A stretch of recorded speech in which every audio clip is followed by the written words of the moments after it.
श्रीसङ्कष्टनाशनगणेशस्तोत्रम्। प्रणम्य शिरसा देवं गौरीपुत्रं विनायकं भक्तावासं स्मरे नित्यमायुष्कामार्थसिद्धये। प्रथमं वक्रतुण्डं च एकदन्तं द्वितीयकं तृतीयं कृष्णपिङ्गाक्षं गजवक्त्रं चतुर्थकं लम्बोदरं पञ्चमं च षष्ठं विकटमेव च सप्तमं विघ्नराजेन्द्रं धूम्रवर्णं तथाष्टमम् नवमं भालचन्द्रं च दशमं तु विनायकम् एकादशं गणपतिं द्वादशं तु गजाननं द्वादशैतानि नामानि त्रिसन्ध्यं यः पठेन्नरः न च विघ्नभयं तस्य सर्वसिद्धिकरं परं। विद्यार्थी लभते विद्यां धनार्थी लभते धनं पुत्रार्थी लभते पुत्रान् मोक्षार्थी लभते गतिं। जपेद् गणपतिस्तोत्रं षड्भिर्मासे फलं लभेत् संवत्सरेण सिद्धिं च लभते नात्र संशयः। अष्टभ्यो ब्राह्मणेभ्यस्य लिखित्वा यः समर्पयेत् तस्य विद्या भवेत् सर्वा गणेशस्य प्रसादतः।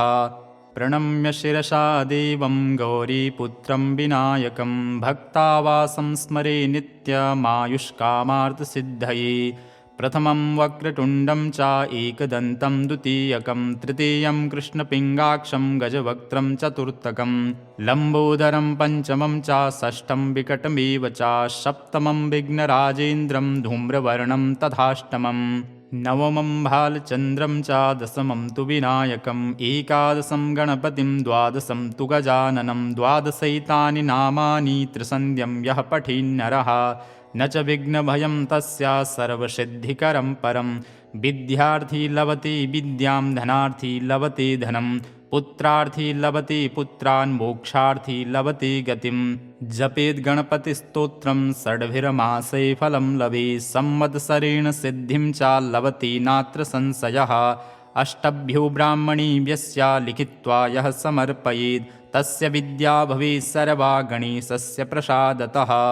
प्रणम्य शिरसा देवं गौरीपुत्रं विनायकं भक्तावासं स्मरे नित्यमायुष्कामार्थसिद्धये। प्रथमं वक्रतुण्डं च एकदन्तं द्वितीयकं तृतीयं कृष्णपिङ्गाक्षं गजवक्त्रं चतुर्थकं लम्बोदरं पञ्चमं च षष्ठं विकटमेव च सप्तमं विघ्नराजेन्द्रं धूम्रवर्णं तथाष्टमम् नवमं भालचन्द्रं च दशमं तु विनायकम् एकादशं गणपतिं द्वादशं तु गजाननं द्वादशैतानि नामानि त्रिसन्ध्यं यः पठेन्नरः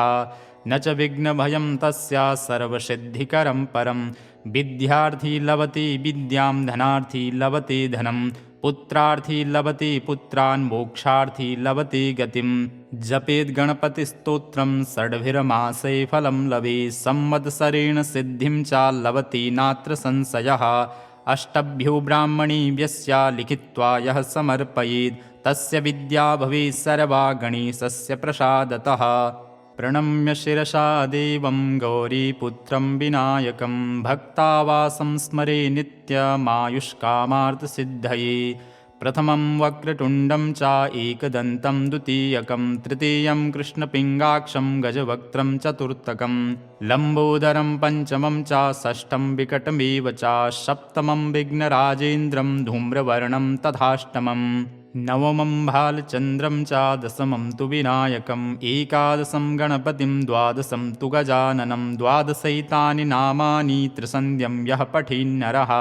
न च विघ्नभयं तस्य सर्वसिद्धिकरं परं। विद्यार्थी लभते विद्यां धनार्थी लभते धनं पुत्रार्थी लभते पुत्रान् मोक्षार्थी लभते गतिं। जपेद् गणपतिस्तोत्रं षड्भिर्मासे फलं लभेत् संवत्सरेण सिद्धिं च लभते नात्र संशयः। अष्टभ्यो ब्राह्मणेभ्यस्य लिखित्वा यः समर्पयेत् तस्य विद्या भवेत् सर्वा गणेशस्य प्रसादतः। प्रणम्य शिरसा देवं गौरीपुत्रं विनायकं भक्तावासं स्मरे नित्यमायुष्कामार्थसिद्धये। प्रथमं वक्रतुण्डं च एकदन्तं द्वितीयकं तृतीयं कृष्णपिङ्गाक्षं गजवक्त्रं चतुर्थकं लम्बोदरं पञ्चमं च षष्ठं विकटमेव च सप्तमं विघ्नराजेन्द्रं धूम्रवर्णं तथाष्टमम् नवमं भालचन्द्रं च दशमं तु विनायकम् एकादशं गणपतिं द्वादशं तु गजाननं द्वादशैतानि नामानि त्रिसन्ध्यं यः पठेन्नरः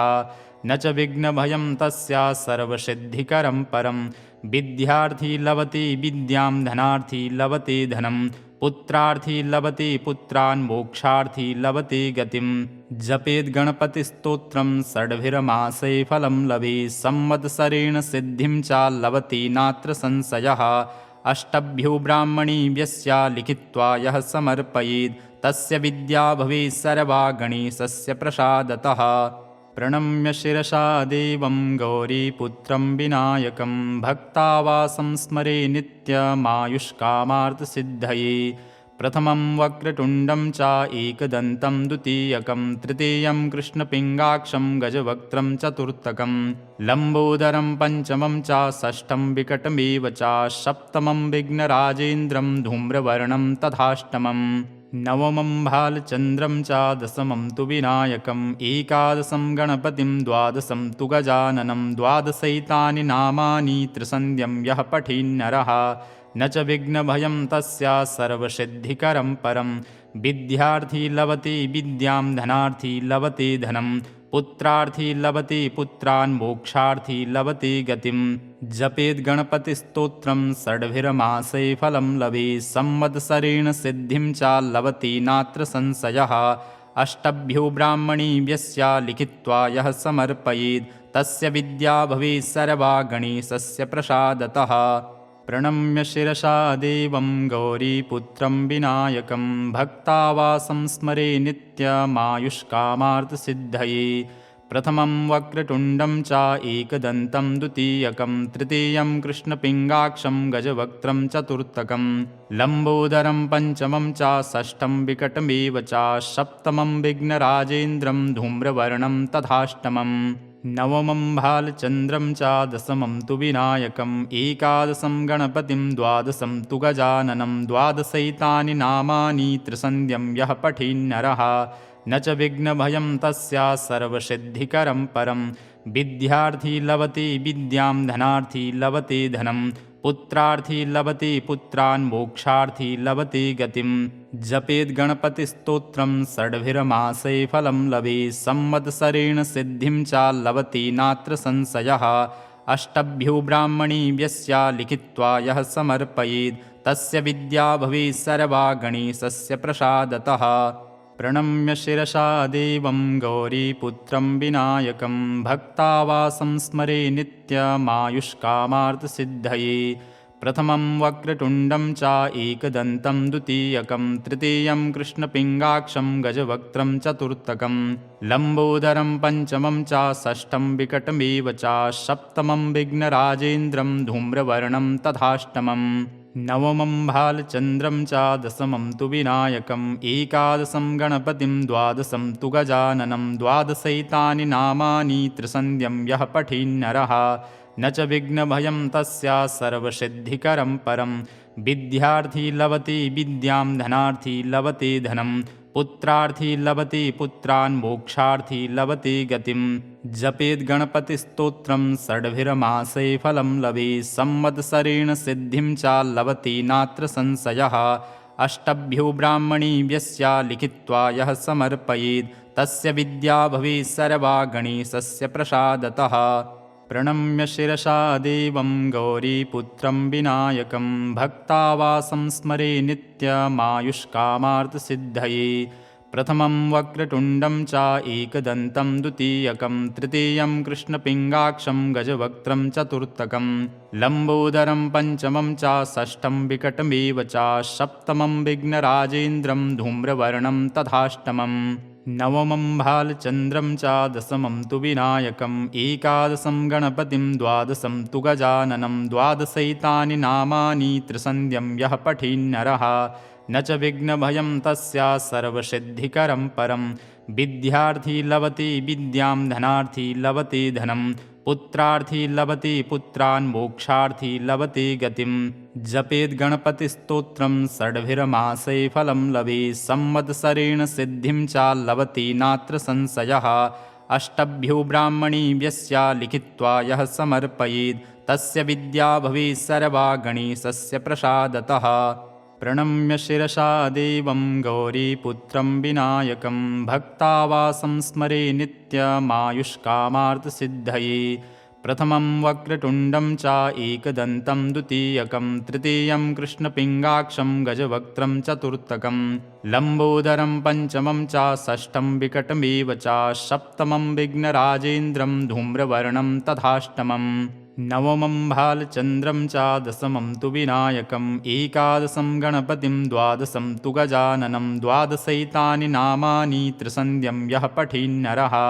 न च विघ्नभयं तस्य सर्वसिद्धिकरं परं। विद्यार्थी लभते विद्यां धनार्थी लभते धनं पुत्रार्थी लभते पुत्रान् मोक्षार्थी लभते गतिं। जपेद् गणपतिस्तोत्रं षड्भिर्मासे फलं लभेत् संवत्सरेण सिद्धिं च लभते नात्र संशयः। अष्टभ्यो ब्राह्मणेभ्यस्य लिखित्वा यः समर्पयेत् तस्य विद्या भवेत् सर्वा गणेशस्य प्रसादतः।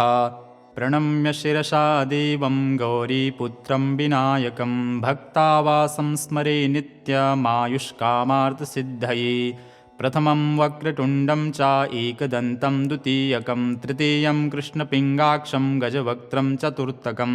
लम्बोदरं पञ्चमं च षष्ठं विकटमेव च सप्तमं विघ्नराजेन्द्रं धूम्रवर्णं तथाष्टमं नवमं भालचन्द्रं च दशमं तु विनायकम् एकादशं गणपतिं द्वादशं तु गजाननं द्वादशैतानि नामानि त्रिसन्ध्यं यः पठेन्नरः न च विघ्नभयं तस्य सर्वसिद्धिकरं परं। विद्यार्थी लभते विद्यां धनार्थी लभते धनं पुत्रार्थी लभते पुत्रान् मोक्षार्थी लभते गतिं। जपेद् गणपतिस्तोत्रं षड्भिर्मासे फलं लभेत् संवत्सरेण सिद्धिं च लभते नात्र संशयः।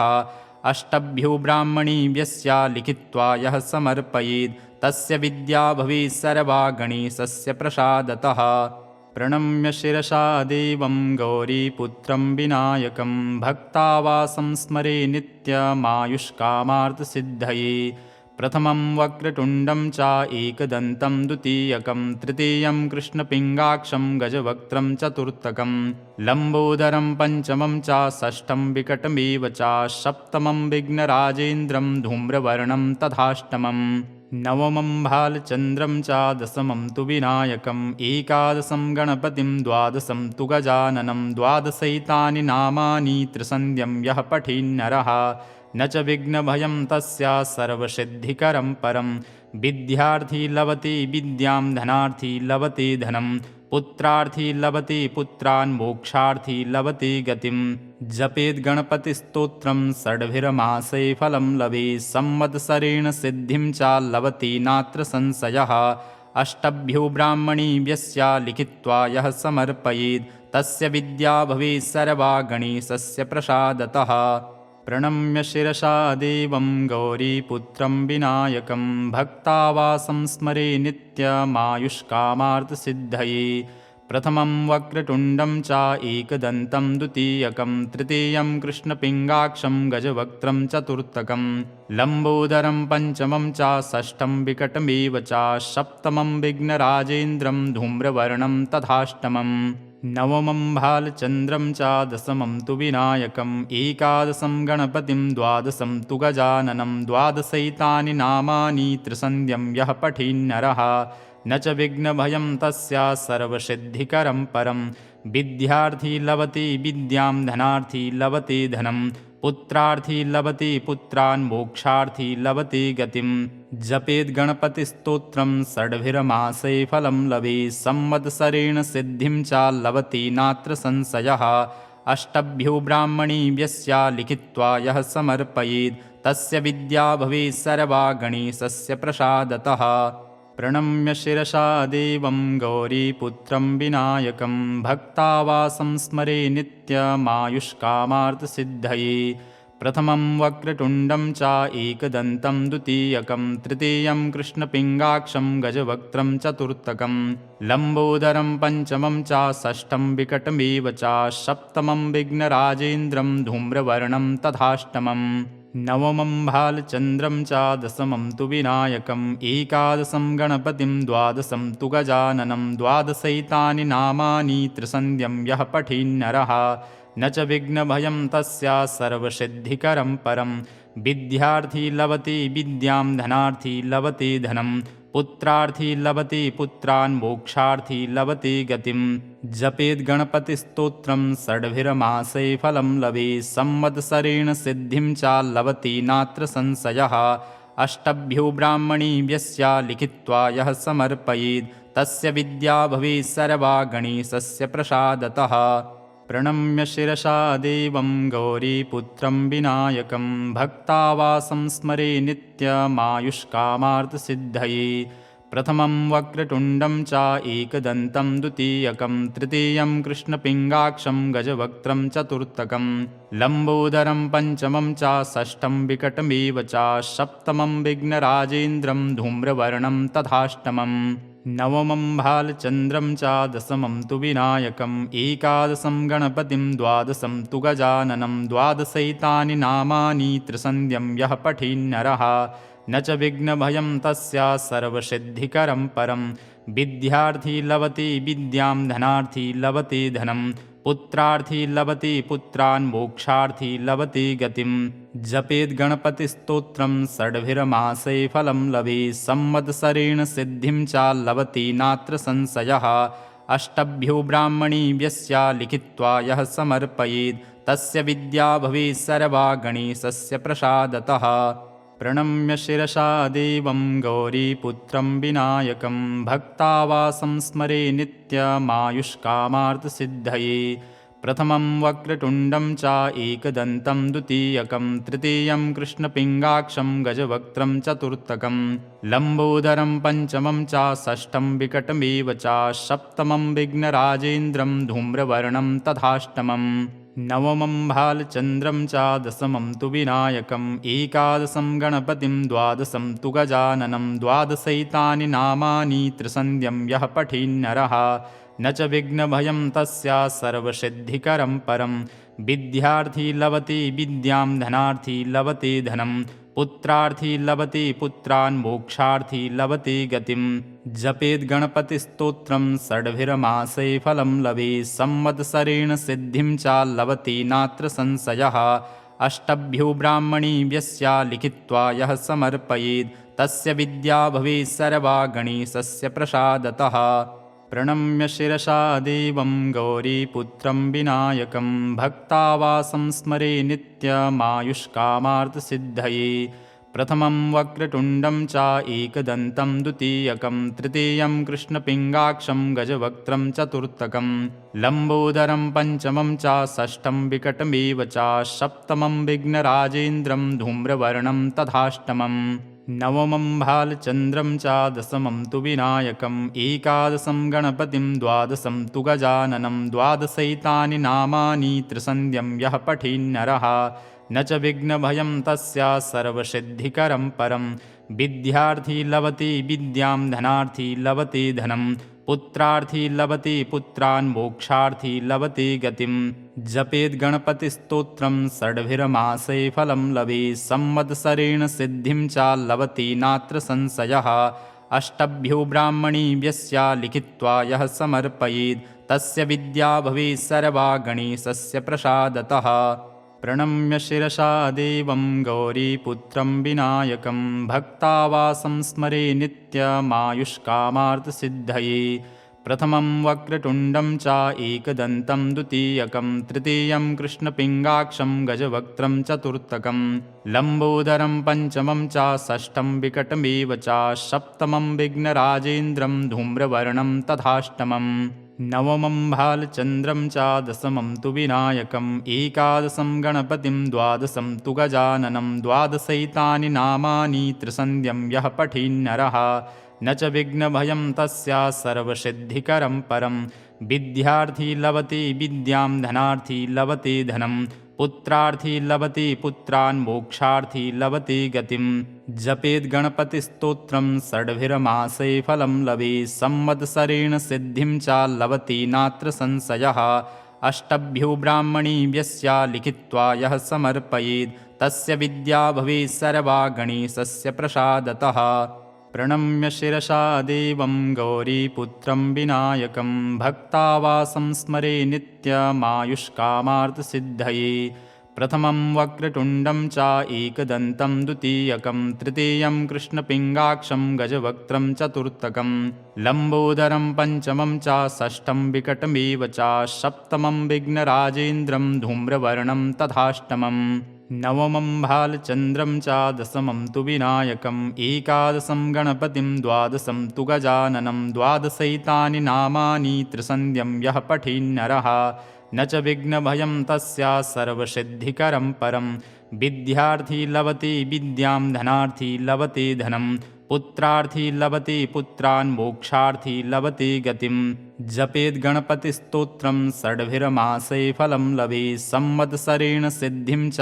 लभते नात्र संशयः। अष्टभ्यो ब्राह्मणीभ्यस्य लिखित्वा यः समर्पयेत् तस्य विद्या भवेत् सर्वा गणेशस्य प्रसादतः। प्रणम्य शिरसा देवं गौरीपुत्रं विनायकं भक्तावासं स्मरे नित्यमायुष्कामार्थसिद्धये। प्रथमं वक्रतुण्डं च एकदन्तं द्वितीयकं तृतीयं कृष्णपिङ्गाक्षं गजवक्त्रं चतुर्थकं लम्बोदरं पञ्चमं च षष्ठं विकटमेव च सप्तमं विघ्नराजेन्द्रं धूम्रवर्णं तथाष्टमं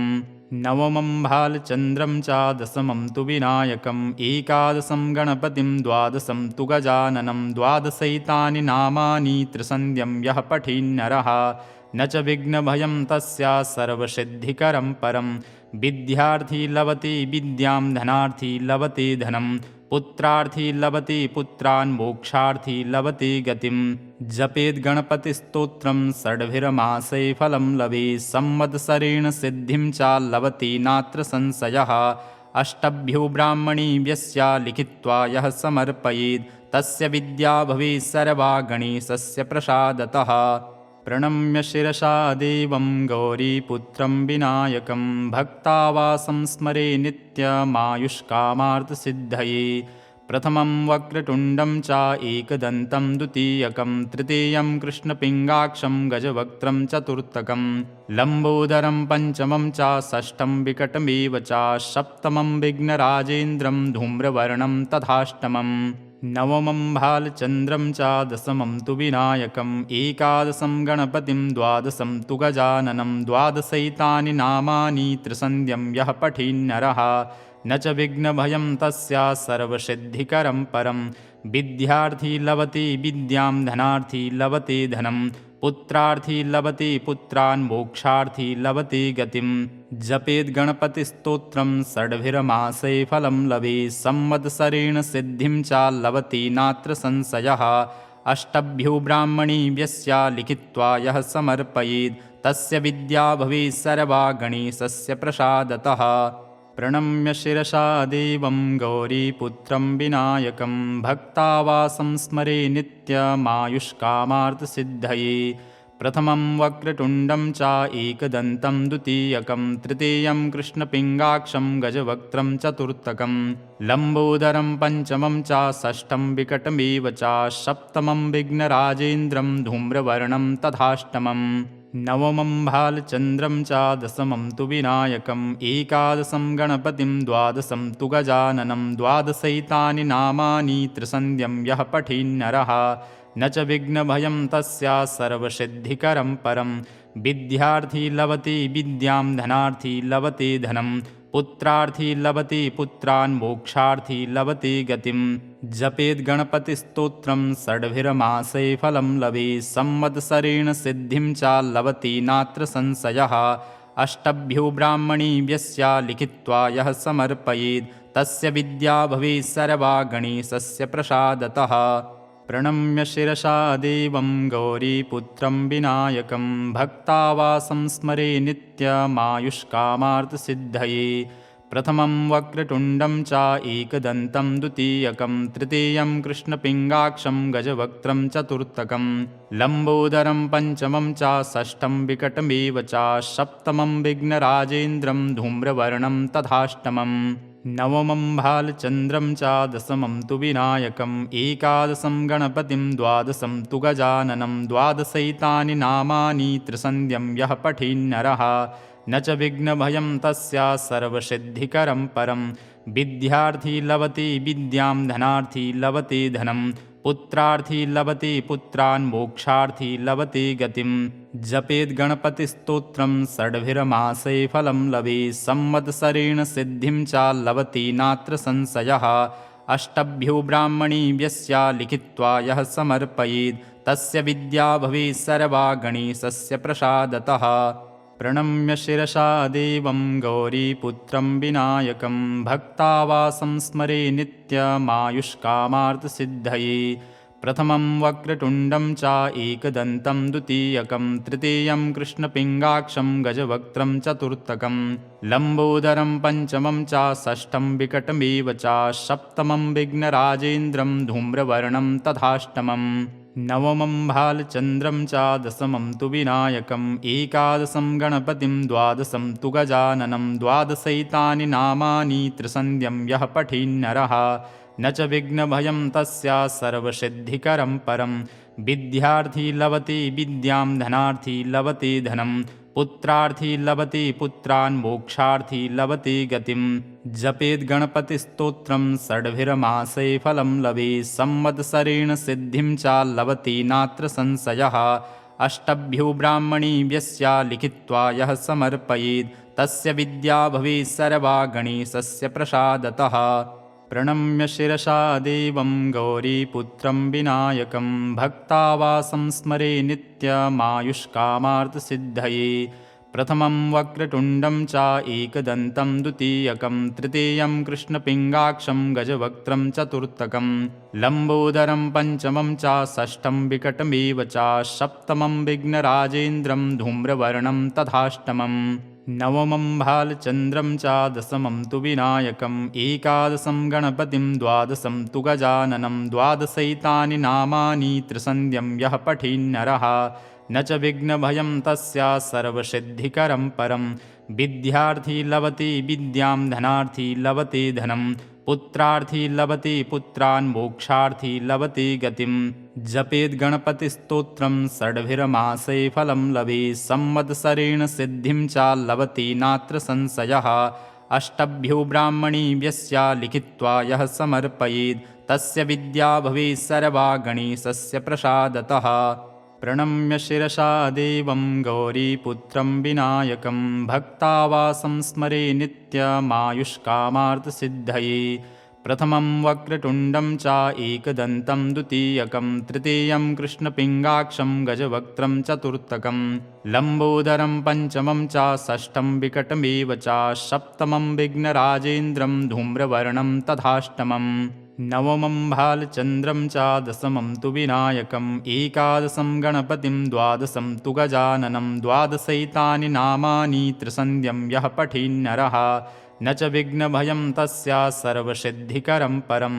विद्यार्थी लभते विद्यां धनार्थी लभते धनं पुत्रार्थी लभते पुत्रान् मोक्षार्थी लभते गतिं जपेद् गणपतिस्तोत्रं षड्भिर्मासे फलं लभेत् संवत्सरेण सिद्धिं च लभते नात्र संशयः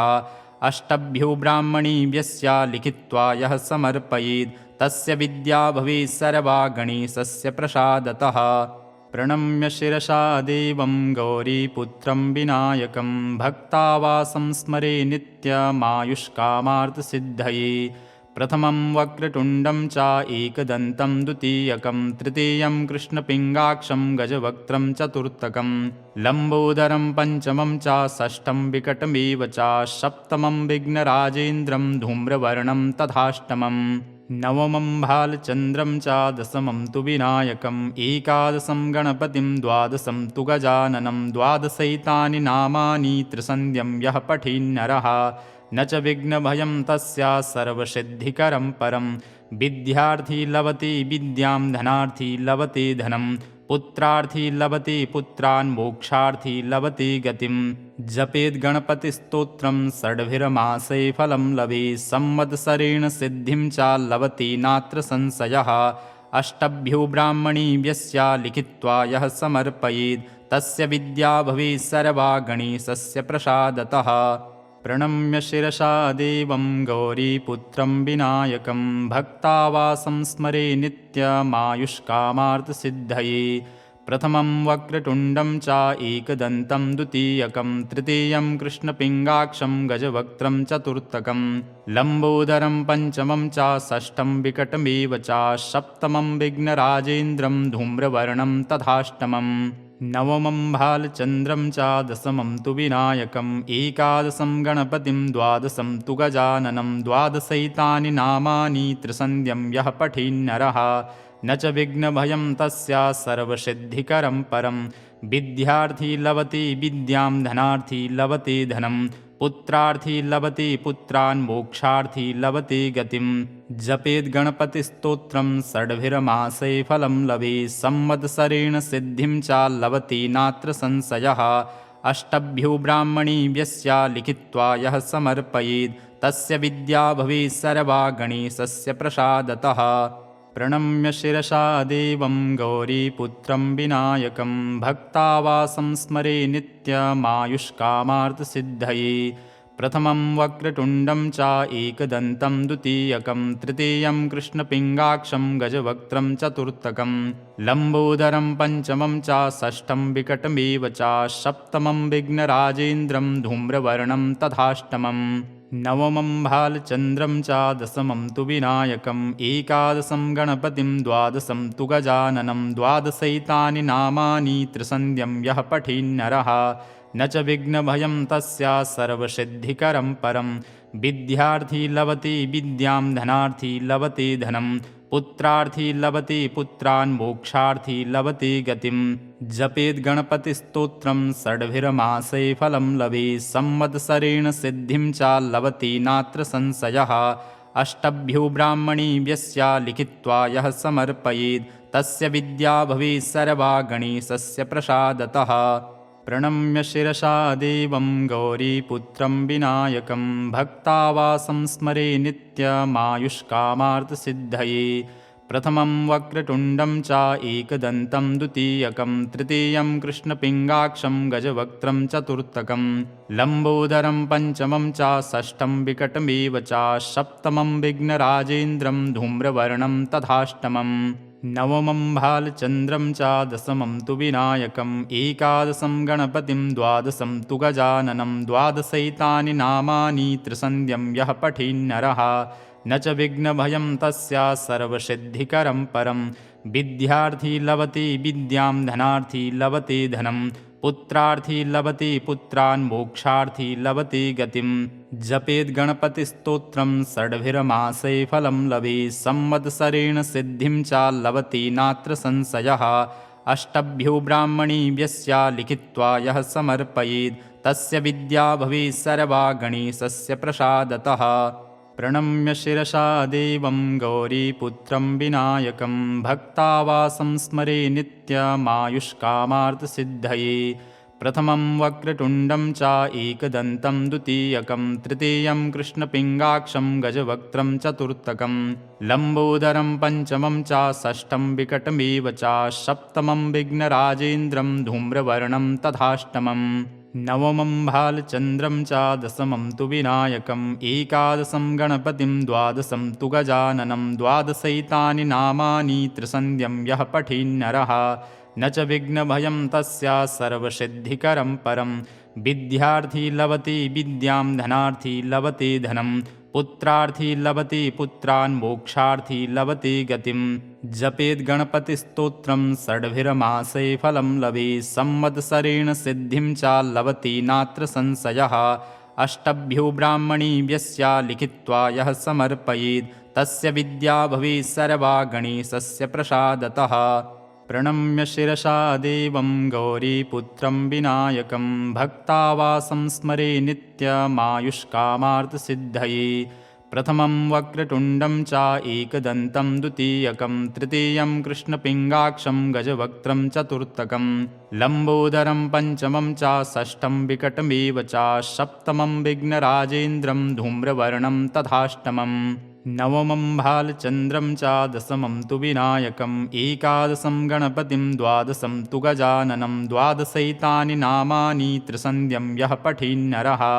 न च विघ्नभयं तस्य सर्वसिद्धिकरं परं विद्यार्थी लभते विद्यां धनार्थी लभते धनं पुत्रार्थी लभते पुत्रान् मोक्षार्थी लभते गतिं जपेद् गणपतिस्तोत्रं षड्भिर्मासे फलं लभेत् संवत्सरेण सिद्धिं च लभते नात्र संशयः अष्टभ्यो ब्राह्मणेभ्यस्य लिखित्वा यः समर्पयेत् तस्य विद्या भवेत् सर्वा गणेशस्य प्रसादतः प्रणम्य शिरसा देवं गौरीपुत्रं विनायकं भक्तावासं स्मरे नित्यमायुष्कामार्थसिद्धये प्रथमं वक्रतुण्डं च एकदन्तं द्वितीयकं तृतीयं कृष्णपिङ्गाक्षं गजवक्त्रं चतुर्थकं लम्बोदरं पञ्चमं च षष्ठं विकटमेव च सप्तमं विघ्नराजेन्द्रं धूम्रवर्णं तथाष्टमम् नवमं भालचन्द्रं च दशमं तु विनायकम् एकादशं गणपतिं द्वादशं तु गजाननं द्वादशैतानि नामानि त्रिसन्ध्यं यः पठेन्नरः न च विघ्नभयं तस्य सर्वसिद्धिकरं परं विद्यार्थी लभते विद्यां धनार्थी लभते धनं पुत्रार्थी लभते पुत्रान् मोक्षार्थी लभते गतिं जपेद् गणपतिस्तोत्रं षड्भिर्मासे फलं लभेत् संवत्सरेण सिद्धिं च लभते नात्र संशयः अष्टभ्यो ब्राह्मणेभ्यस्य लिखित्वा यः समर्पयेत् तस्य विद्या भवेत् सर्वा गणेशस्य प्रसादतः प्रणम्य शिरसा देवं गौरीपुत्रं विनायकं भक्तावासं स्मरे नित्यमायुष्कामार्थसिद्धये प्रथमं वक्रतुण्डं च एकदन्तं द्वितीयकं तृतीयं कृष्णपिङ्गाक्षं गजवक्त्रं चतुर्थकं लम्बोदरं पञ्चमं च षष्ठं विकटमेव च सप्तमं विघ्नराजेन्द्रं धूम्रवर्णं तथाष्टमम् नवमं भालचन्द्रं च दशमं तु विनायकम् एकादशं गणपतिं द्वादशं तु गजाननं द्वादशैतानि नामानि त्रिसन्ध्यं यः पठेन्नरः न च विघ्नभयं तस्य सर्वसिद्धिकरं परं विद्यार्थी लभते विद्यां धनार्थी लभते धनं पुत्रार्थी लभते पुत्रान् मोक्षार्थी लभते गतिं जपेद् गणपतिस्तोत्रं षड्भिर्मासे फलं लभेत् संवत्सरेण सिद्धिं च लभते नात्र संशयः अष्टभ्यो ब्राह्मणेभ्यस्य लिखित्वा यः समर्पयेत् तस्य विद्या भवेत् सर्वा गणेशस्य प्रसादतः प्रणम्य शिरसा देवं गौरीपुत्रं विनायकं भक्तावासं स्मरे नित्यमायुष्कामार्थसिद्धये प्रथमं वक्रतुण्डं च एकदन्तं द्वितीयकं तृतीयं कृष्णपिङ्गाक्षं गजवक्त्रं चतुर्थकं लम्बोदरं पञ्चमं च षष्ठं विकटमेव च सप्तमं विघ्नराजेन्द्रं धूम्रवर्णं तथाष्टमम् नवमं भालचन्द्रं च दशमं तु विनायकम् एकादशं गणपतिं द्वादशं तु गजाननं द्वादशैतानि नामानि त्रिसन्ध्यं यः पठेन्नरः न च विघ्नभयं तस्य सर्वसिद्धिकरं परं विद्यार्थी लभते विद्यां धनार्थी लभते धनं पुत्रार्थी लभते पुत्रान् मोक्षार्थी लभते गतिं जपेद् गणपतिस्तोत्रं षड्भिर्मासे फलं लभेत् संवत्सरेण सिद्धिं च लभते नात्र संशयः अष्टभ्यो ब्राह्मणेभ्यस्य लिखित्वा यः समर्पयेत् तस्य विद्या भवेत् सर्वा गणेशस्य प्रसादतः प्रणम्य शिरसा देवं गौरीपुत्रं विनायकं भक्तावासं स्मरे नित्यमायुष्कामार्थसिद्धये प्रथमं वक्रतुण्डं च एकदन्तं द्वितीयकं तृतीयं कृष्णपिङ्गाक्षं गजवक्त्रं चतुर्थकं लम्बोदरं पञ्चमं च षष्ठं विकटमेव च सप्तमं विघ्नराजेन्द्रं धूम्रवर्णं तथाष्टमम् नवमं भालचन्द्रं च दशमं तु विनायकम् एकादशं गणपतिं द्वादशं तु गजाननं द्वादशैतानि नामानि त्रिसन्ध्यं यः पठेन्नरः न च विघ्नभयं तस्य सर्वसिद्धिकरं परं विद्यार्थी लभते विद्यां धनार्थी लभते धनं पुत्रार्थी लभते पुत्रान् मोक्षार्थी लभते गतिं जपेद् गणपतिस्तोत्रं षड्भिर्मासे फलं लभेत् संवत्सरेण सिद्धिं च लभते नात्र संशयः अष्टभ्यो ब्राह्मणेभ्यस्य लिखित्वा यः समर्पयेत् तस्य विद्या भवेत् सर्वा गणेशस्य प्रसादतः। प्रणम्य शिरसा देवं गौरीपुत्रं विनायकं भक्तावासं स्मरे नित्यमायुष्कामार्थसिद्धये। प्रथमं वक्रतुण्डं च एकदन्तं द्वितीयकं तृतीयं कृष्णपिङ्गाक्षं गजवक्त्रं चतुर्थकं लम्बोदरं पञ्चमं च षष्ठं विकटमेव च सप्तमं विघ्नराजेन्द्रं धूम्रवर्णं तथाष्टमं नवमं भालचन्द्रं च दशमं तु विनायकम् एकादशं गणपतिं द्वादशं तु गजाननं द्वादशैतानि नामानि त्रिसन्ध्यं यः पठेन्नरः न च विघ्नभयं तस्य सर्वसिद्धिकरं परं। विद्यार्थी लभते विद्यां धनार्थी लभते धनं पुत्रार्थी लभते पुत्रान् मोक्षार्थी लभते गतिं। जपेत् गणपतिस्तोत्रं षड्भिर्मासे फलं लभेत् संवत्सरेण सिद्धिं च लभते नात्र संशयः। अष्टभ्यो ब्राह्मणेभ्यश्च लिखित्वा यः समर्पयेत् तस्य विद्या भवेत् सर्वा गणेशस्य प्रसादतः। प्रणम्य शिरसा देवं गौरीपुत्रं विनायकं भक्तावासं स्मरे नित्यमायुष्कामार्थसिद्धये। प्रथमं वक्रतुण्डं च एकदन्तं द्वितीयकं तृतीयं कृष्णपिङ्गाक्षं गजवक्त्रं चतुर्थकं लम्बोदरं पञ्चमं च षष्ठं विकटमेव च सप्तमं विघ्नराजेन्द्रं धूम्रवर्णं तथाष्टमं नवमं भालचन्द्रं च दशमं तु विनायकम् एकादशं गणपतिं द्वादशं तु गजाननं द्वादशैतानि नामानि त्रिसन्ध्यं यः पठेन्नरः न च विघ्नभयं तस्य सर्वसिद्धिकरं परं। विद्यार्थी लभते विद्यां धनार्थी लभते धनं पुत्रार्थी लभते पुत्रान् मोक्षार्थी लभते गतिं। जपेत् गणपतिस्तोत्रं षड्भिर्मासे फलं लभेत् संवत्सरेण सिद्धिं च लभते नात्र संशयः। अष्टभ्यो ब्राह्मणेभ्यश्च लिखित्वा यः समर्पयेत् तस्य विद्या भवेत् सर्वा गणेशस्य प्रसादतः। प्रणम्य शिरसा देवं गौरीपुत्रं विनायकं भक्तावासं स्मरे नित्यमायुष्कामार्थसिद्धये। प्रथमं वक्रतुण्डं च एकदन्तं द्वितीयकं तृतीयं कृष्णपिङ्गाक्षं गजवक्त्रं चतुर्थकं लम्बोदरं पञ्चमं च षष्ठं विकटमेव च सप्तमं विघ्नराजेन्द्रं धूम्रवर्णं तथाष्टमं नवमं भालचन्द्रं च दशमं तु विनायकम् एकादशं गणपतिं द्वादशं तु गजाननं द्वादशैतानि नामानि त्रिसन्ध्यं यः पठेन्नरः न च विघ्नभयं तस्य सर्वसिद्धिकरं परं। विद्यार्थी लभते विद्यां धनार्थी लभते धनं पुत्रार्थी लभते पुत्रान् मोक्षार्थी लभते गतिं। जपेत् गणपतिस्तोत्रं षड्भिर्मासे फलं लभेत् संवत्सरेण सिद्धिं च लभते नात्र संशयः। अष्टभ्यो ब्राह्मणेभ्यश्च लिखित्वा यः समर्पयेत् तस्य विद्या भवेत् सर्वा गणेशस्य प्रसादतः। प्रणम्य शिरसा देवं गौरीपुत्रं विनायकं भक्तावासं स्मरे नित्यमायुष्कामार्थसिद्धये। प्रथमं वक्रतुण्डं च एकदन्तं द्वितीयकं तृतीयं कृष्णपिङ्गाक्षं गजवक्त्रं चतुर्थकं लम्बोदरं पञ्चमं च षष्ठं विकटमेव च सप्तमं विघ्नराजेन्द्रं धूम्रवर्णं तथाष्टमं नवमं भालचन्द्रं च दशमं तु विनायकम् एकादशं गणपतिं द्वादशं तु गजाननं द्वादशैतानि नामानि त्रिसन्ध्यं यः पठेन्नरः न च विघ्नभयं तस्य सर्वसिद्धिकरं परं। विद्यार्थी लभते विद्यां धनार्थी लभते धनं पुत्रार्थी लभते पुत्रान् मोक्षार्थी लभते गतिं। जपेत् गणपतिस्तोत्रं षड्भिर्मासे फलं लभेत् संवत्सरेण सिद्धिं च लभते नात्र संशयः। अष्टभ्यो ब्राह्मणेभ्यश्च लिखित्वा यः समर्पयेत् तस्य विद्या भवेत् सर्वा गणेशस्य प्रसादतः।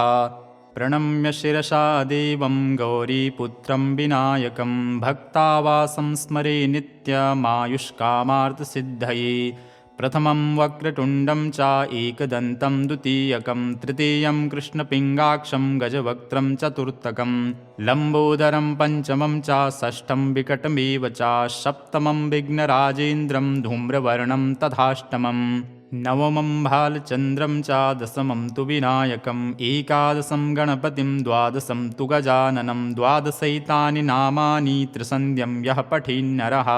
न च विघ्नभयं तस्य सर्वसिद्धिकरं परं विद्यार्थी लभते विद्यां धनार्थी लभते धनं पुत्रार्थी लभते पुत्रान् मोक्षार्थी लभते गतिं जपेद् गणपतिस्तोत्रं षड्भिर्मासे फलं लभेत् संवत्सरेण सिद्धिं च लभते नात्र संशयः अष्टभ्यो ब्राह्मणेभ्यस्य लिखित्वा यः समर्पयेत् तस्य विद्या भवेत् सर्वा गणेशस्य प्रसादतः प्रणम्य शिरसा देवं गौरीपुत्रं विनायकं भक्तावासं स्मरे नित्यमायुष्कामार्थसिद्धये प्रथमं वक्रतुण्डं च एकदन्तं द्वितीयकं तृतीयं कृष्णपिङ्गाक्षं गजवक्त्रं चतुर्थकं लम्बोदरं पञ्चमं च षष्ठं विकटमेव च सप्तमं विघ्नराजेन्द्रं धूम्रवर्णं तथाष्टमम् नवमं भालचन्द्रं च दशमं तु विनायकम् एकादशं गणपतिं द्वादशं तु गजाननं द्वादशैतानि नामानि त्रिसन्ध्यं यः पठेन्नरः न च विघ्नभयं तस्य सर्वसिद्धिकरं परं विद्यार्थी लभते विद्यां धनार्थी लभते धनं पुत्रार्थी लभते पुत्रान् मोक्षार्थी लभते गतिं जपेद् गणपतिस्तोत्रं षड्भिर्मासे फलं लभेत् संवत्सरेण सिद्धिं च लभते नात्र संशयः अष्टभ्यो ब्राह्मणेभ्यस्य लिखित्वा यः समर्पयेत् तस्य विद्या भवेत् सर्वा गणेशस्य प्रसादतः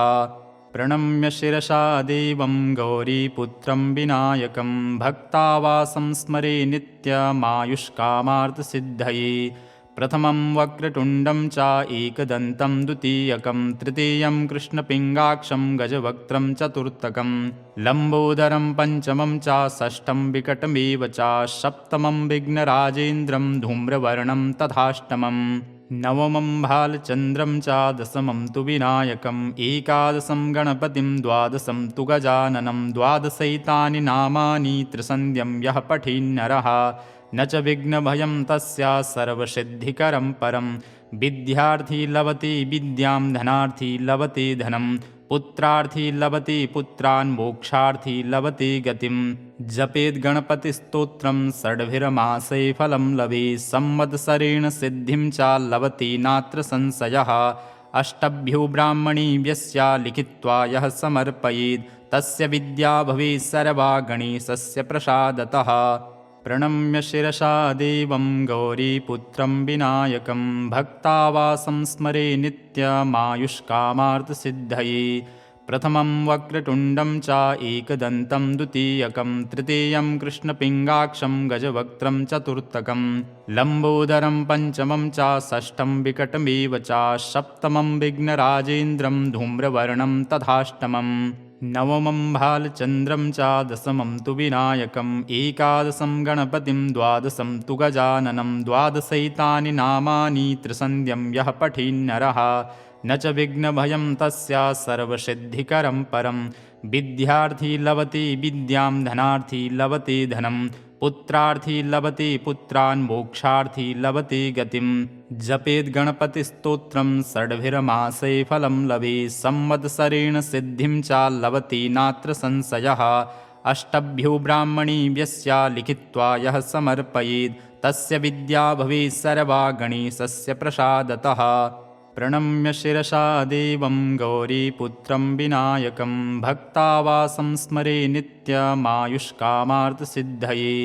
प्रथमं वक्रतुण्डं च एकदन्तं द्वितीयकं तृतीयं कृष्णपिङ्गाक्षं गजवक्त्रं चतुर्थकं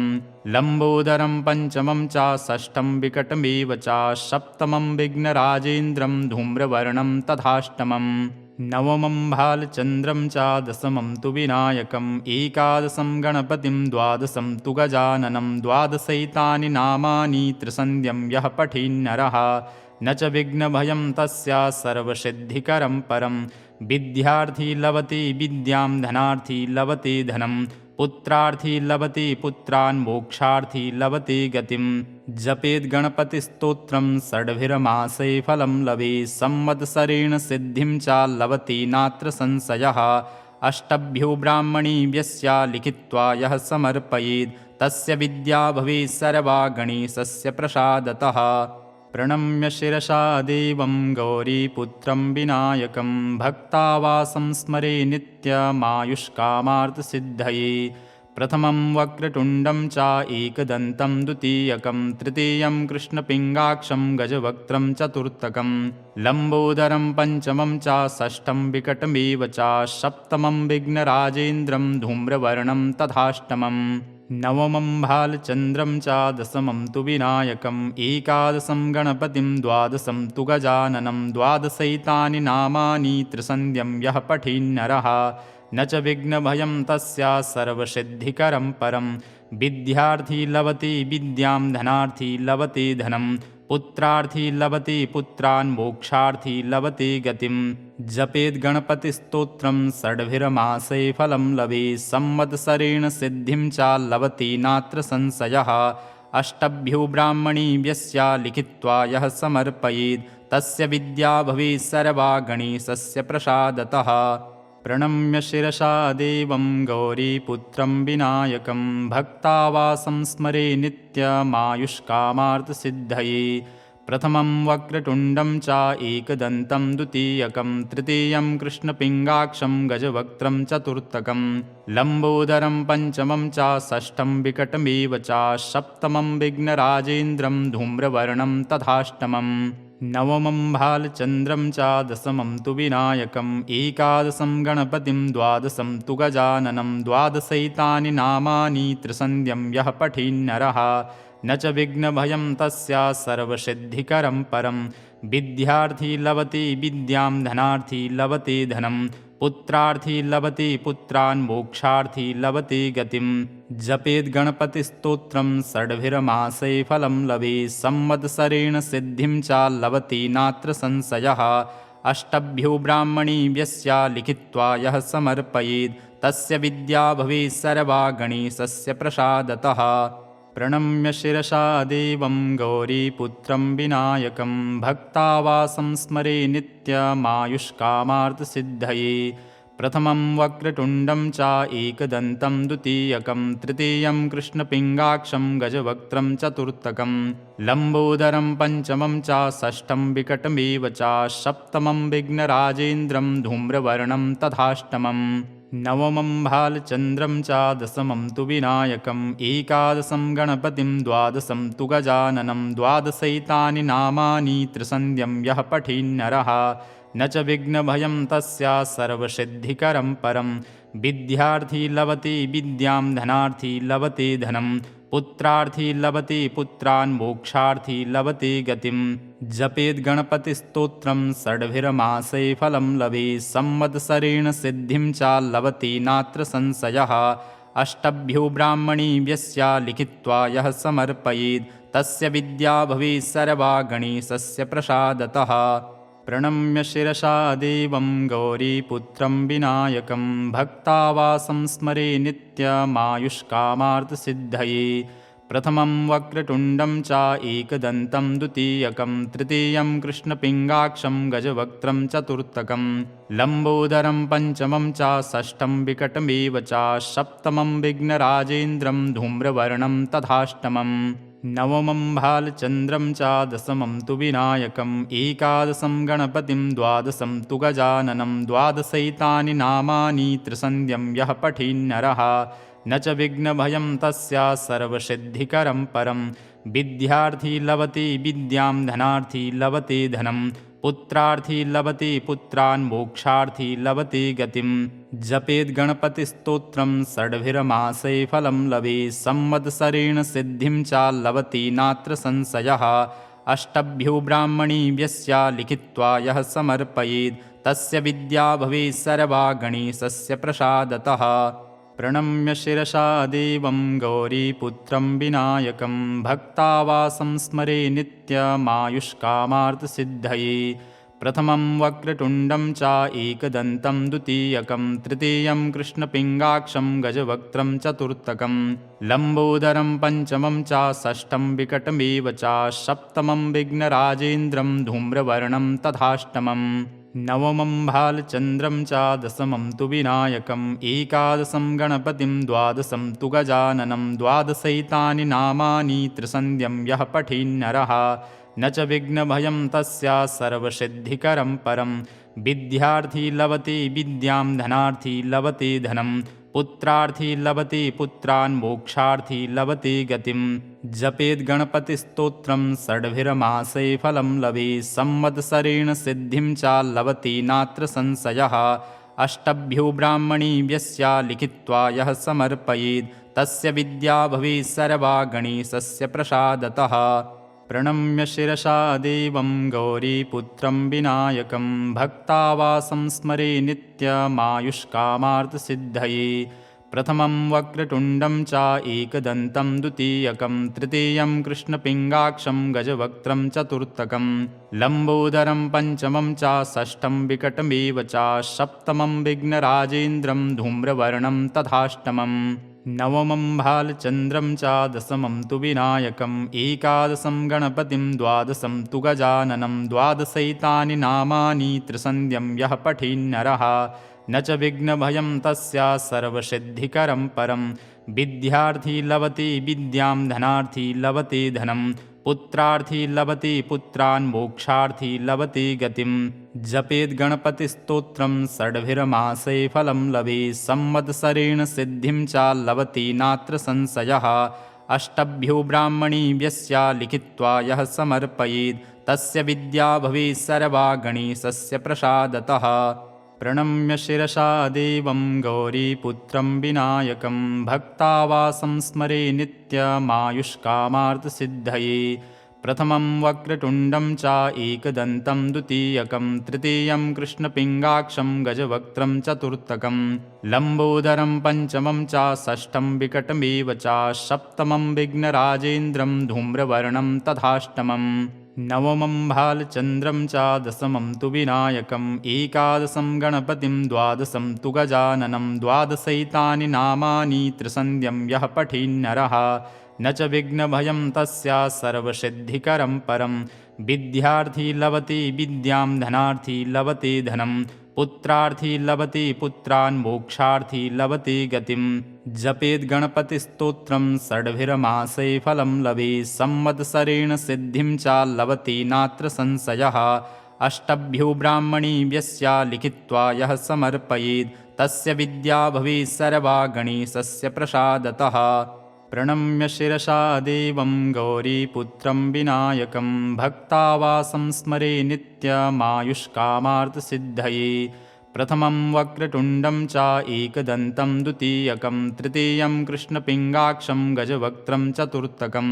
लम्बोदरं पञ्चमं च षष्ठं विकटमेव च सप्तमं विघ्नराजेन्द्रं धूम्रवर्णं तथाष्टमम् नवमं भालचन्द्रं च दशमं तु विनायकम् एकादशं गणपतिं द्वादशं तु गजाननं द्वादशैतानि नामानि त्रिसन्ध्यं यः पठेन्नरः न च विघ्नभयं तस्य सर्वसिद्धिकरं परं विद्यार्थी लभते विद्यां धनार्थी लभते धनं पुत्रार्थी लभते पुत्रान् मोक्षार्थी लभते गतिं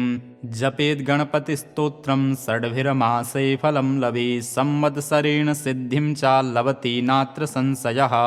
अष्टभ्यो ब्राह्मणेभ्यस्य लिखित्वा यः समर्पयेत् तस्य विद्या भवेत् सर्वा गणेशस्य प्रसादतः प्रणम्य शिरसा देवं गौरीपुत्रं विनायकं भक्तावासं स्मरे नित्यमायुष्कामार्थसिद्धये प्रथमं वक्रतुण्डं च एकदन्तं द्वितीयकं तृतीयं कृष्णपिङ्गाक्षं गजवक्त्रं चतुर्थकं लम्बोदरं पञ्चमं च षष्ठं विकटमेव च सप्तमं विघ्नराजेन्द्रं धूम्रवर्णं तथाष्टमम् नवमं भालचन्द्रं च दशमं तु विनायकम् एकादशं गणपतिं द्वादशं तु गजाननं द्वादशैतानि नामानि त्रिसन्ध्यं यः पठेन्नरः न च विघ्नभयं तस्य सर्वसिद्धिकरं परं विद्यार्थी लभते विद्यां धनार्थी लभते धनं पुत्रार्थी लभते पुत्रान् मोक्षार्थी लभते गतिं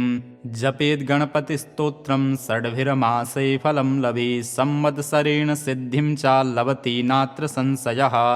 अष्टभ्यो ब्राह्मणेभ्यस्य लिखित्वा यः समर्पयेत् तस्य विद्या भवेत् सर्वा गणेशस्य प्रसादतः। प्रणम्य शिरसा देवं गौरीपुत्रं विनायकं भक्तावासं स्मरे नित्यमायुष्कामार्थसिद्धये। प्रथमं वक्रतुण्डं च एकदन्तं द्वितीयकं तृतीयं कृष्णपिङ्गाक्षं गजवक्त्रं चतुर्थकं लम्बोदरं पञ्चमं च षष्ठं विकटमेव च सप्तमं विघ्नराजेन्द्रं धूम्रवर्णं तथाष्टमम् नवमं भालचन्द्रं च दशमं तु विनायकम् एकादशं गणपतिं द्वादशं तु गजाननं द्वादशैतानि नामानि त्रिसन्ध्यं यः पठेन्नरः न च विघ्नभयं तस्य सर्वसिद्धिकरं परं। विद्यार्थी लभते विद्यां धनार्थी लभते धनं पुत्रार्थी लभते पुत्रान् मोक्षार्थी लभते गतिं। जपेद् गणपतिस्तोत्रं षड्भिर्मासे फलं लभेत् संवत्सरेण सिद्धिं च लभते नात्र संशयः। अष्टभ्यो ब्राह्मणेभ्यस्य लिखित्वा यः समर्पयेत् तस्य विद्या भवेत् सर्वा गणेशस्य प्रसादतः। प्रणम्य शिरसा देवं गौरीपुत्रं विनायकं भक्तावासं स्मरे नित्यमायुष्कामार्थसिद्धये। प्रथमं वक्रतुण्डं च एकदन्तं द्वितीयकं तृतीयं कृष्णपिङ्गाक्षं गजवक्त्रं चतुर्थकं लम्बोदरं पञ्चमं च षष्ठं विकटमेव च सप्तमं विघ्नराजेन्द्रं धूम्रवर्णं तथाष्टमम् नवमं भालचन्द्रं च दशमं तु विनायकम् एकादशं गणपतिं द्वादशं तु गजाननं द्वादशैतानि नामानि त्रिसन्ध्यं यः पठेन्नरः न च विघ्नभयं तस्य सर्वसिद्धिकरं परं। विद्यार्थी लभते विद्यां धनार्थी लभते धनं पुत्रार्थी लभते पुत्रान् मोक्षार्थी लभते गतिं। जपेद् गणपतिस्तोत्रं षड्भिर्मासे फलं लभेत् संवत्सरेण सिद्धिं च लभते नात्र संशयः। अष्टभ्यो ब्राह्मणेभ्यस्य लिखित्वा यः समर्पयेत् तस्य विद्या भवेत् सर्वा गणेशस्य प्रसादतः। प्रणम्य शिरसा देवं गौरीपुत्रं विनायकं भक्तावासं स्मरे नित्यमायुष्कामार्थसिद्धये। प्रथमं वक्रतुण्डं च एकदन्तं द्वितीयकं तृतीयं कृष्णपिङ्गाक्षं गजवक्त्रं चतुर्थकं लम्बोदरं पञ्चमं च षष्ठं विकटमेव च सप्तमं विघ्नराजेन्द्रं धूम्रवर्णं तथाष्टमम् नवमं भालचन्द्रं च दशमं तु विनायकम् एकादशं गणपतिं द्वादशं तु गजाननं द्वादशैतानि नामानि त्रिसन्ध्यं यः पठेन्नरः न च विघ्नभयं तस्य सर्वसिद्धिकरं परं। विद्यार्थी लभते विद्यां धनार्थी लभते धनं पुत्रार्थी लभते पुत्रान् मोक्षार्थी लभते गतिं। जपेद् गणपतिस्तोत्रं षड्भिर्मासे फलं लभेत् संवत्सरेण सिद्धिं च लभते नात्र संशयः। अष्टभ्यो ब्राह्मणेभ्यस्य लिखित्वा यः समर्पयेत् तस्य विद्या भवेत् सर्वा गणेशस्य प्रसादतः। प्रणम्य शिरसा देवं गौरीपुत्रं विनायकं भक्तावासं स्मरे नित्यमायुष्कामार्थसिद्धये। प्रथमं वक्रतुण्डं च एकदन्तं द्वितीयकं तृतीयं कृष्णपिङ्गाक्षं गजवक्त्रं चतुर्थकं लम्बोदरं पञ्चमं च षष्ठं विकटमेव च सप्तमं विघ्नराजेन्द्रं धूम्रवर्णं तथाष्टमम् नवमं भालचन्द्रं च दशमं तु विनायकम् एकादशं गणपतिं द्वादशं तु गजाननं द्वादशैतानि नामानि त्रिसन्ध्यं यः पठेन्नरः न च विघ्नभयं तस्य सर्वसिद्धिकरं परं। विद्यार्थी लभते विद्यां धनार्थी लभते धनं पुत्रार्थी लभते पुत्रान् मोक्षार्थी लभते गतिं। जपेद् गणपतिस्तोत्रं षड्भिर्मासे फलं लभेत् संवत्सरेण सिद्धिं च लभते नात्र संशयः। अष्टभ्यो ब्राह्मणेभ्यस्य लिखित्वा यः समर्पयेत् तस्य विद्या भवेत् सर्वा गणेशस्य प्रसादतः।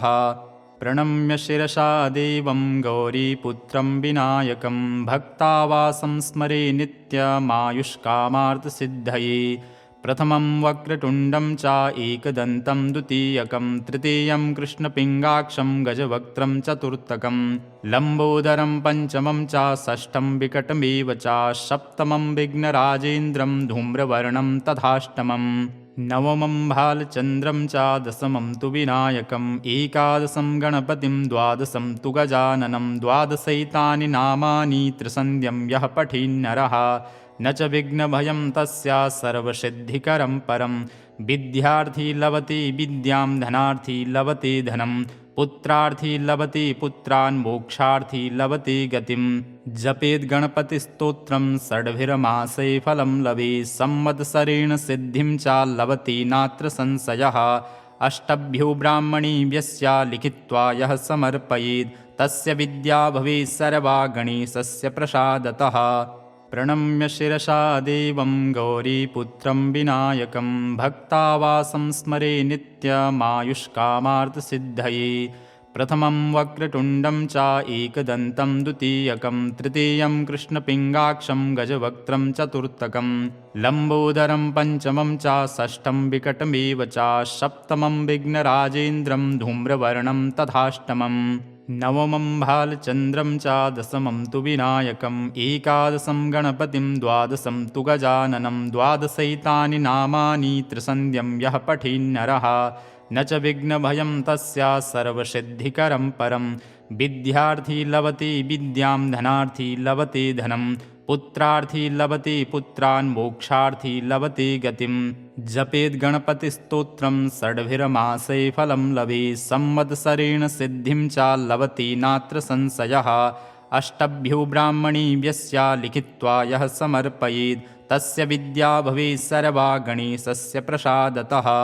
प्रणम्य शिरसा देवं गौरीपुत्रं विनायकं भक्तावासं स्मरे नित्यमायुष्कामार्थसिद्धये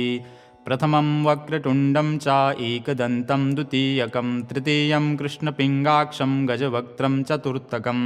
लम्बोदरं पञ्चमं च षष्ठं विकटमेव च सप्तमं विघ्नराजेन्द्रं धूम्रवर्णं तथाष्टमम् नवमं भालचन्द्रं च दशमं तु विनायकम् एकादशं गणपतिं द्वादशं तु गजाननं द्वादशैतानि नामानि त्रिसन्ध्यं यः पठेन्नरः न च विघ्नभयं तस्य सर्वसिद्धिकरं परं विद्यार्थी लभते विद्यां धनार्थी लभते धनं पुत्रार्थी लभते पुत्रान् मोक्षार्थी लभते गतिं जपेद् गणपतिस्तोत्रं षड्भिर्मासे फलं लभेत् संवत्सरेण सिद्धिं च लभते नात्र संशयः अष्टभ्यो ब्राह्मणेभ्यश्च लिखित्वा यः समर्पयेत् तस्य विद्या भवेत् सर्वा गणेशस्य प्रसादतः प्रणम्य शिरसा देवं गौरीपुत्रं विनायकं भक्तावासं स्मरे नित्यमायुष्कामार्थसिद्धये प्रथमं वक्रतुण्डं च एकदन्तं द्वितीयकं तृतीयं कृष्णपिङ्गाक्षं गजवक्त्रं चतुर्थकं लम्बोदरं पञ्चमं च षष्ठं विकटमेव च सप्तमं विघ्नराजेन्द्रं धूम्रवर्णं तथाष्टमम् नवमं भालचन्द्रं च दशमं तु विनायकम् एकादशं गणपतिं द्वादशं तु गजाननं द्वादशैतानि नामानि त्रिसन्ध्यं यः पठेन्नरः न च विघ्नभयं तस्य सर्वसिद्धिकरं परं विद्यार्थी लभते विद्यां धनार्थी लभते धनं पुत्रार्थी लभते पुत्रान् मोक्षार्थी लभते गतिं जपेद् गणपतिस्तोत्रं षड्भिर्मासे फलं लभेत् संवत्सरेण सिद्धिं च लभते नात्र संशयः अष्टभ्यो ब्राह्मणेभ्यश्च लिखित्वा यः समर्पयेत् तस्य विद्या भवेत् सर्वा गणेशस्य प्रसादतः प्रणम्य शिरसा देवं गौरीपुत्रं विनायकं भक्तावासं स्मरे नित्यमायुष्कामार्थसिद्धये प्रथमं वक्रतुण्डं च एकदन्तं द्वितीयकं तृतीयं कृष्णपिङ्गाक्षं गजवक्त्रं चतुर्थकं लम्बोदरं पञ्चमं च षष्ठं विकटमेव च सप्तमं विघ्नराजेन्द्रं धूम्रवर्णं तथाष्टमम् नवमं भालचन्द्रं च दशमं तु विनायकम् एकादशं गणपतिं द्वादशं तु गजाननं द्वादशैतानि नामानि त्रिसन्ध्यं यः पठेन्नरः न च विघ्नभयं तस्य सर्वसिद्धिकरं परं विद्यार्थी लभते विद्यां धनार्थी लभते धनं पुत्रार्थी लभते पुत्रान् मोक्षार्थी लभते गतिं जपेद् गणपतिस्तोत्रं षड्भिर्मासे फलं लभेत् संवत्सरेण सिद्धिं च लभते नात्र संशयः अष्टभ्यो ब्राह्मणीभ्यस्य लिखित्वा यः समर्पयेत् तस्य विद्या भवेत् सर्वा गणेशस्य प्रसादतः। प्रणम्य शिरसा देवं गौरीपुत्रं विनायकं भक्तावासं स्मरे नित्यमायुष्कामार्थसिद्धये। प्रथमं वक्रतुण्डं च एकदन्तं द्वितीयकं तृतीयं कृष्णपिङ्गाक्षं गजवक्त्रं चतुर्थकं लम्बोदरं पञ्चमं च षष्ठं विकटमेव च सप्तमं विघ्नराजेन्द्रं धूम्रवर्णं तथाष्टमं नवमं भालचन्द्रं च दशमं तु विनायकम् एकादशं गणपतिं द्वादशं तु गजाननं द्वादशैतानि नामानि त्रिसन्ध्यं यः पठेन्नरः न च विघ्नभयं तस्य सर्वसिद्धिकरं परं। विद्यार्थी लभते विद्यां धनार्थी लभते धनं पुत्रार्थी लभते पुत्रान् मोक्षार्थी लभते गतिं। जपेद् गणपतिस्तोत्रं षड्भिर्मासै फलं लभेत् संवत्सरेण सिद्धिं च लभते नात्र संशयः। अष्टभ्यो ब्राह्मणीभ्यस्य लिखित्वा यः समर्पयेत् तस्य विद्या भवेत् सर्वा गणेशस्य प्रसादतः। प्रणम्य शिरसा देवं गौरीपुत्रं विनायकं भक्तावासं स्मरे नित्यमायुष्कामार्थसिद्धये। प्रथमं वक्रतुण्डं च एकदन्तं द्वितीयकं तृतीयं कृष्णपिङ्गाक्षं गजवक्त्रं चतुर्थकं लम्बोदरं पञ्चमं च षष्ठं विकटमेव च सप्तमं विघ्नराजेन्द्रं धूम्रवर्णं तथाष्टमं नवमं भालचन्द्रं च दशमं तु विनायकम् एकादशं गणपतिं द्वादशं तु गजाननं द्वादशैतानि नामानि त्रिसन्ध्यं यः पठेन्नरः न च विघ्नभयं तस्य सर्वसिद्धिकरं परं। विद्यार्थी लभते विद्यां धनार्थी लभते धनं पुत्रार्थी लभते पुत्रान् मोक्षार्थी लभते गतिं।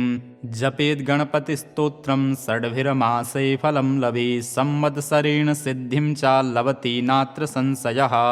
अष्टभ्यो ब्राह्मणीभ्यस्य लिखित्वा यः समर्पयेत् तस्य विद्या भवेत् सर्वा गणेशस्य प्रसादतः। प्रणम्य शिरसा देवं गौरीपुत्रं विनायकं भक्तावासं स्मरे नित्यमायुष्कामार्थसिद्धये। प्रथमं वक्रतुण्डं च एकदन्तं द्वितीयकं तृतीयं कृष्णपिङ्गाक्षं गजवक्त्रं चतुर्थकं लम्बोदरं पञ्चमं च षष्ठं विकटमेव च सप्तमं विघ्नराजेन्द्रं धूम्रवर्णं तथाष्टमं नवमं भालचन्द्रं च दशमं तु विनायकम् एकादशं गणपतिं द्वादशं तु गजाननं द्वादशैतानि नामानि त्रिसन्ध्यं यः पठेन्नरः न च विघ्नभयं तस्य सर्वसिद्धिकरं परं। विद्यार्थी लभते विद्यां धनार्थी लभते धनं पुत्रार्थी लभते पुत्रान् मोक्षार्थी लभते गतिं। जपेद् गणपतिस्तोत्रं षड्भिर्मासै फलं लभेत् संवत्सरेण सिद्धिं च लभते नात्र संशयः। अष्टभ्यो ब्राह्मणीभ्यस्य लिखित्वा यः समर्पयेत् तस्य विद्या भवेत् सर्वा गणेशस्य प्रसादतः। प्रणम्य शिरसा देवं गौरीपुत्रं विनायकं भक्तावासं स्मरे नित्यमायुष्कामार्थसिद्धये। प्रथमं वक्रतुण्डं च एकदन्तं द्वितीयकं तृतीयं कृष्णपिङ्गाक्षं गजवक्त्रं चतुर्थकं लम्बोदरं पञ्चमं च षष्ठं विकटमेव च सप्तमं विघ्नराजेन्द्रं धूम्रवर्णं तथाष्टमं नवमं भालचन्द्रं च दशमं तु विनायकम् एकादशं गणपतिं द्वादशं तु गजाननं द्वादशैतानि नामानि त्रिसन्ध्यं यः पठेन्नरः न च विघ्नभयं तस्य सर्वसिद्धिकरं परं। विद्यार्थी लभते विद्यां धनार्थी लभते धनं पुत्रार्थी लभते पुत्रान् मोक्षार्थी लभते गतिं। जपेद् गणपतिस्तोत्रं षड्भिर्मासै फलं लभेत् संवत्सरेण सिद्धिं च लभते नात्र संशयः। अष्टभ्यो ब्राह्मणीभ्यस्य लिखित्वा यः समर्पयेत् तस्य विद्या भवेत् सर्वा गणेशस्य प्रसादतः। प्रणम्य शिरसा देवं गौरीपुत्रं विनायकं भक्तावासं स्मरे नित्यमायुष्कामार्थसिद्धये। प्रथमं वक्रतुण्डं च एकदन्तं द्वितीयकं तृतीयं कृष्णपिङ्गाक्षं गजवक्त्रं चतुर्थकं लम्बोदरं पञ्चमं च षष्ठं विकटमेव च सप्तमं विघ्नराजेन्द्रं धूम्रवर्णं तथाष्टमं नवमं भालचन्द्रं च दशमं तु विनायकम् एकादशं गणपतिं द्वादशं तु गजाननं द्वादशैतानि नामानि त्रिसन्ध्यं यः पठेन्नरः न च विघ्नभयं तस्य सर्वसिद्धिकरं परं विद्यार्थी लभते विद्यां धनार्थी लभते धनं पुत्रार्थी लभते पुत्रान् मोक्षार्थी लभते गतिं जपेद् गणपतिस्तोत्रं षड्भिर्मासे फलं लभेत् संवत्सरेण सिद्धिं च लभते नात्र संशयः अष्टभ्यो ब्राह्मणेभ्यश्च लिखित्वा यः समर्पयेत् तस्य विद्या भवेत् सर्वा गणेशस्य प्रसादतः प्रणम्य शिरसा देवं गौरीपुत्रं विनायकं भक्तावासं स्मरे नित्यमायुष्कामार्थसिद्धये प्रथमं वक्रतुण्डं च एकदन्तं द्वितीयकं तृतीयं कृष्णपिङ्गाक्षं गजवक्त्रं चतुर्थकं लम्बोदरं पञ्चमं च षष्ठं विकटमेव च सप्तमं विघ्नराजेन्द्रं धूम्रवर्णं तथाष्टमम् नवमं भालचन्द्रं च दशमं तु विनायकम् एकादशं गणपतिं द्वादशं तु गजाननं द्वादशैतानि नामानि त्रिसन्ध्यं यः पठेन्नरः न च विघ्नभयं तस्य सर्वसिद्धिकरं परं विद्यार्थी लभते विद्यां धनार्थी लभते धनं पुत्रार्थी लभते पुत्रान् मोक्षार्थी लभते गतिं जपेद् गणपतिस्तोत्रं षड्भिर्मासे फलं लभेत् संवत्सरेण सिद्धिं च लभते नात्र संशयः अष्टभ्यो ब्राह्मणेभ्यश्च लिखित्वा यः समर्पयेत् तस्य विद्या भवेत् सर्वा गणेशस्य प्रसादतः प्रणम्य शिरसा देवं गौरीपुत्रं विनायकं भक्तावासं स्मरे नित्यमायुष्कामार्थसिद्धये प्रथमं वक्रतुण्डं च एकदन्तं द्वितीयकं तृतीयं कृष्णपिङ्गाक्षं गजवक्त्रं चतुर्थकं लम्बोदरं पञ्चमं च षष्ठं विकटमेव च सप्तमं विघ्नराजेन्द्रं धूम्रवर्णं तथाष्टमम् नवमं भालचन्द्रं च दशमं तु विनायकम् एकादशं गणपतिं द्वादशं तु गजाननं द्वादशैतानि नामानि त्रिसन्ध्यं यः पठेन्नरः न च विघ्नभयं तस्य सर्वसिद्धिकरं परं विद्यार्थी लभते विद्यां धनार्थी लभते धनं पुत्रार्थी लभते पुत्रान् मोक्षार्थी लभते गतिं जपेद् गणपतिस्तोत्रं षड्भिर्मासे फलं लभेत् संवत्सरेण सिद्धिं च लभते नात्र संशयः अष्टभ्यो ब्राह्मणेभ्यश्च लिखित्वा यः समर्पयेत् तस्य विद्या भवेत् सर्वा गणेशस्य प्रसादतः प्रणम्य शिरसा देवं गौरीपुत्रं विनायकं भक्तावासं स्मरे नित्यमायुष्कामार्थसिद्धये प्रथमं वक्रतुण्डं च एकदन्तं द्वितीयकं तृतीयं कृष्णपिङ्गाक्षं गजवक्त्रं चतुर्थकं लम्बोदरं पञ्चमं च षष्ठं विकटमेव च सप्तमं विघ्नराजेन्द्रं धूम्रवर्णं तथाष्टमम् नवमं भालचन्द्रं च दशमं तु विनायकम् एकादशं गणपतिं द्वादशं तु गजाननं द्वादशैतानि नामानि त्रिसन्ध्यं यः पठेन्नरः न च विघ्नभयं तस्य सर्वसिद्धिकरं परं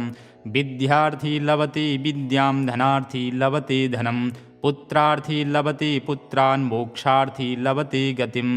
जपेद् गणपतिस्तोत्रं षड्भिर्मासे फलं लभेत् संवत्सरेण सिद्धिं च लभते नात्र संशयः अष्टभ्यो ब्राह्मणेभ्यश्च लिखित्वा यः समर्पयेत् तस्य विद्या भवेत् सर्वा गणेशस्य प्रसादतः प्रणम्य शिरसा देवं गौरीपुत्रं विनायकं भक्तावासं स्मरे नित्यमायुष्कामार्थसिद्धये प्रथमं वक्रतुण्डं च एकदन्तं द्वितीयकं तृतीयं कृष्णपिङ्गाक्षं गजवक्त्रं चतुर्थकं लम्बोदरं पञ्चमं च षष्ठं विकटमेव च सप्तमं विघ्नराजेन्द्रं धूम्रवर्णं तथाष्टमम् नवमं भालचन्द्रं च दशमं तु विनायकम् एकादशं गणपतिं द्वादशं तु गजाननं द्वादशैतानि नामानि त्रिसन्ध्यं यः पठेन्नरः न च विघ्नभयं तस्य सर्वसिद्धिकरं परं विद्यार्थी लभते विद्यां धनार्थी लभते धनं पुत्रार्थी लभते पुत्रान् मोक्षार्थी लभते गतिं जपेद् गणपतिस्तोत्रं षड्भिर्मासे फलं लभेत् संवत्सरेण सिद्धिं च लभते नात्र संशयः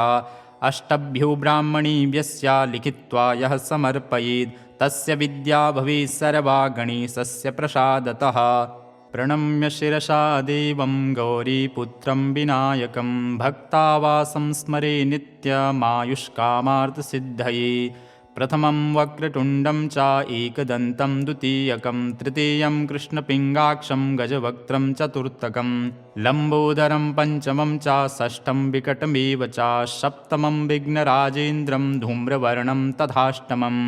नवमं भालचन्द्रं च दशमं तु विनायकम् एकादशं गणपतिं द्वादशं तु गजाननं द्वादशैतानि नामानि त्रिसन्ध्यं यः पठेन्नरः न च विघ्नभयं तस्य सर्वसिद्धिकरं परं।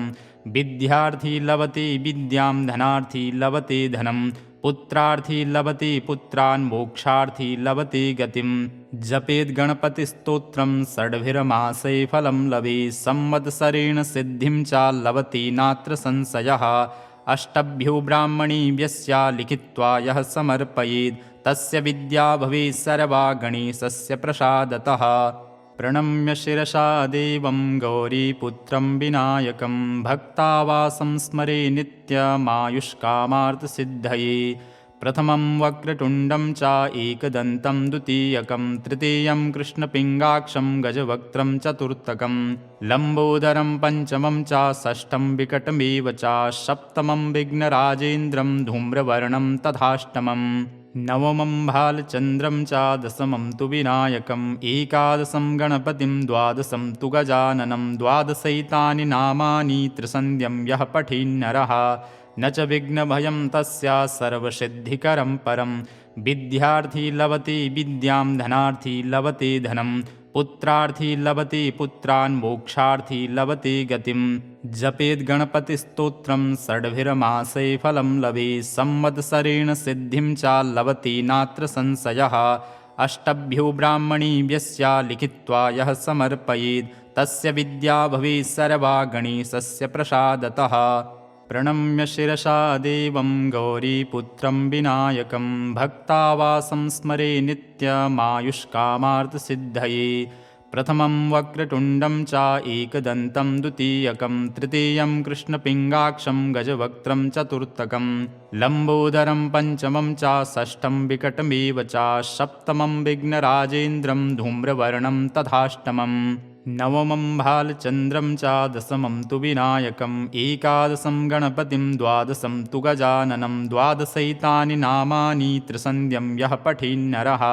न च विघ्नभयं तस्य सर्वसिद्धिकरं परं। विद्यार्थी लभते विद्यां धनार्थी लभते धनं पुत्रार्थी लभते पुत्रान् मोक्षार्थी लभते गतिं। जपेद् गणपतिस्तोत्रं षड्भिर्मासै फलं लभेत् संवत्सरेण सिद्धिं च लभते नात्र संशयः। अष्टभ्यो ब्राह्मणेभ्यस्य लिखित्वा यः समर्पयेत् तस्य विद्या भवेत् सर्वा गणेशस्य प्रसादतः। प्रणम्य शिरसा देवं गौरीपुत्रं विनायकं भक्तावासं स्मरे नित्यमायुष्कामार्थसिद्धये। प्रथमं वक्रतुण्डं च एकदन्तं द्वितीयकं तृतीयं कृष्णपिङ्गाक्षं गजवक्त्रं चतुर्थकं लम्बोदरं पञ्चमं च षष्ठं विकटमेव च सप्तमं विघ्नराजेन्द्रं धूम्रवर्णं तथाष्टमं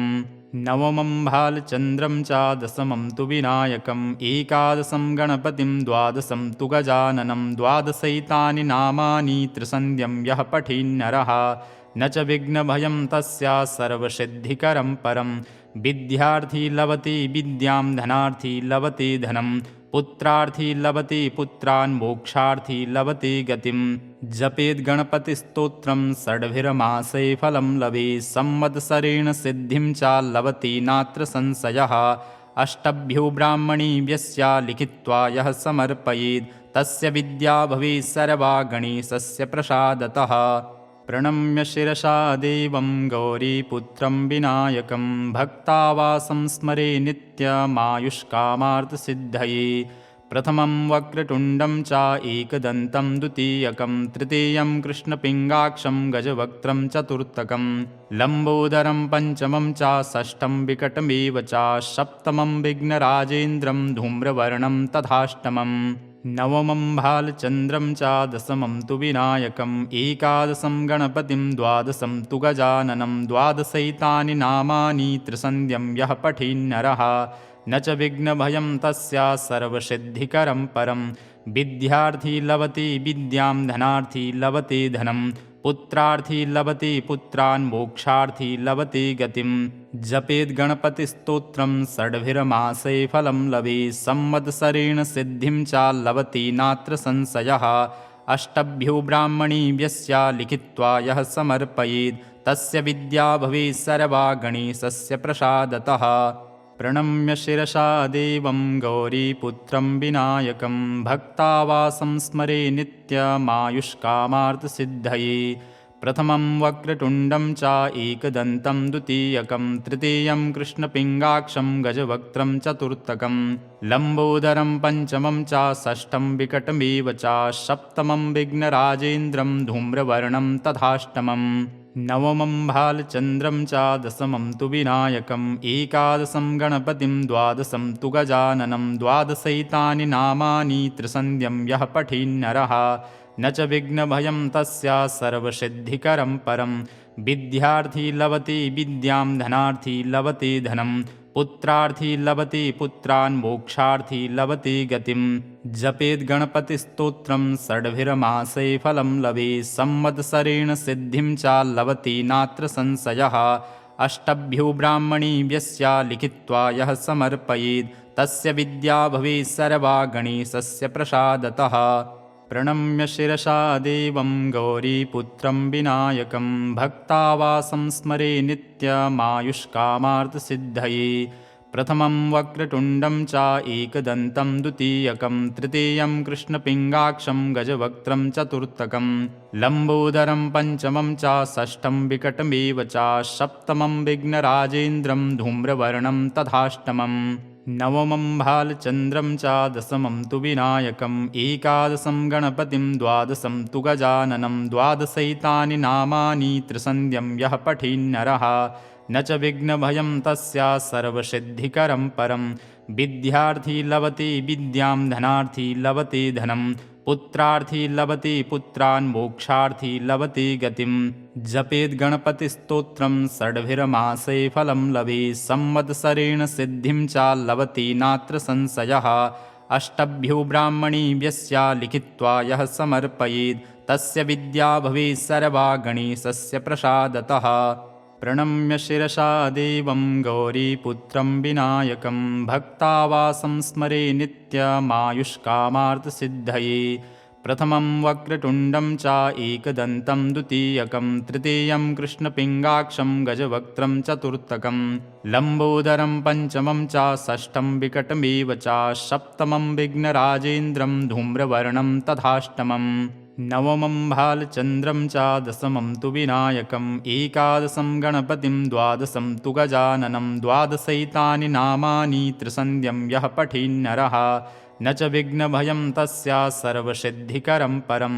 विद्यार्थी लभते विद्यां धनार्थी लभते धनं पुत्रार्थी लभते पुत्रान् मोक्षार्थी लभते गतिं जपेद् गणपतिस्तोत्रं षड्भिर्मासे फलं लभेत् संवत्सरेण सिद्धिं च लभते नात्र संशयः अष्टभ्यो ब्राह्मणेभ्यश्च लिखित्वा यः समर्पयेत् तस्य विद्या भवेत् सर्वा गणेशस्य प्रसादतः प्रणम्य शिरसा देवं गौरीपुत्रं विनायकं भक्तावासं स्मरे नित्यमायुष्कामार्थसिद्धये प्रथमं वक्रतुण्डं च एकदन्तं द्वितीयकं तृतीयं कृष्णपिङ्गाक्षं गजवक्त्रं चतुर्थकं लम्बोदरं पञ्चमं च षष्ठं विकटमेव च सप्तमं विघ्नराजेन्द्रं धूम्रवर्णं तथाष्टमम् नवमं भालचन्द्रं च दशमं तु विनायकम् एकादशं गणपतिं द्वादशं तु गजाननं द्वादशैतानि नामानि त्रिसन्ध्यं यः पठेन्नरः न च विघ्नभयं तस्य सर्वसिद्धिकरं परं विद्यार्थी लभते विद्यां धनार्थी लभते धनं पुत्रार्थी लभते पुत्रान् मोक्षार्थी लभते गतिं जपेद् गणपतिस्तोत्रं षड्भिर्मासे फलं लभेत् संवत्सरेण सिद्धिं च लभते नात्र संशयः अष्टभ्यो ब्राह्मणीभ्यस्य लिखित्वा यः समर्पयेत् तस्य विद्या भवेत् सर्वा गणेशस्य प्रसादतः। प्रणम्य शिरसा देवं गौरीपुत्रं विनायकं भक्तावासं स्मरे नित्यमायुष्कामार्थसिद्धये। प्रथमं वक्रतुण्डं च एकदन्तं द्वितीयकं तृतीयं कृष्णपिङ्गाक्षं गजवक्त्रं चतुर्थकं लम्बोदरं पञ्चमं च षष्ठं विकटमेव च सप्तमं विघ्नराजेन्द्रं धूम्रवर्णं तथाष्टमं नवमं भालचन्द्रं च दशमं तु विनायकम् एकादशं गणपतिं द्वादशं तु गजाननं द्वादशैतानि नामानि त्रिसन्ध्यं यः पठेन्नरः न च विघ्नभयं तस्य सर्वसिद्धिकरं परं। विद्यार्थी लभते विद्यां धनार्थी लभते धनं पुत्रार्थी लभते पुत्रान् मोक्षार्थी लभते गतिं। जपेद् गणपतिस्तोत्रं षड्भिर्मासे फलं लभेत् संवत्सरेण सिद्धिं च लभते नात्र संशयः। अष्टभ्यो ब्राह्मणीभ्यस्य लिखित्वा यः समर्पयेत् तस्य विद्या भवेत् सर्वा गणेशस्य प्रसादतः। प्रणम्य शिरसा देवं गौरीपुत्रं विनायकं भक्तावासं स्मरे नित्यमायुष्कामार्थसिद्धये। प्रथमं वक्रतुण्डं च एकदन्तं द्वितीयकं तृतीयं कृष्णपिङ्गाक्षं गजवक्त्रं चतुर्थकं लम्बोदरं पञ्चमं च षष्ठं विकटमेव च सप्तमं विघ्नराजेन्द्रं धूम्रवर्णं तथाष्टमं नवमं भालचन्द्रं च दशमं तु विनायकम् एकादशं गणपतिं द्वादशं तु गजाननं द्वादशैतानि नामानि त्रिसन्ध्यं यः पठेन्नरः न च विघ्नभयं तस्य सर्वसिद्धिकरं परं। विद्यार्थी लभते विद्यां धनार्थी लभते धनं पुत्रार्थी लभते पुत्रान् मोक्षार्थी लभते गतिं। जपेद् गणपतिस्तोत्रं षड्भिर्मासे फलं लभेत् संवत्सरेण सिद्धिं च लभते नात्र संशयः। अष्टभ्यो ब्राह्मणीभ्यस्य लिखित्वा यः समर्पयेत् तस्य विद्या भवेत् सर्वा गणेशस्य प्रसादतः। प्रणम्य शिरसा देवं गौरीपुत्रं विनायकं भक्तावासं स्मरे नित्यमायुष्कामार्थसिद्धये। प्रथमं वक्रतुण्डं च एकदन्तं द्वितीयकं तृतीयं कृष्णपिङ्गाक्षं गजवक्त्रं चतुर्थकं लम्बोदरं पञ्चमं च षष्ठं विकटमेव च सप्तमं विघ्नराजेन्द्रं धूम्रवर्णं तथाष्टमं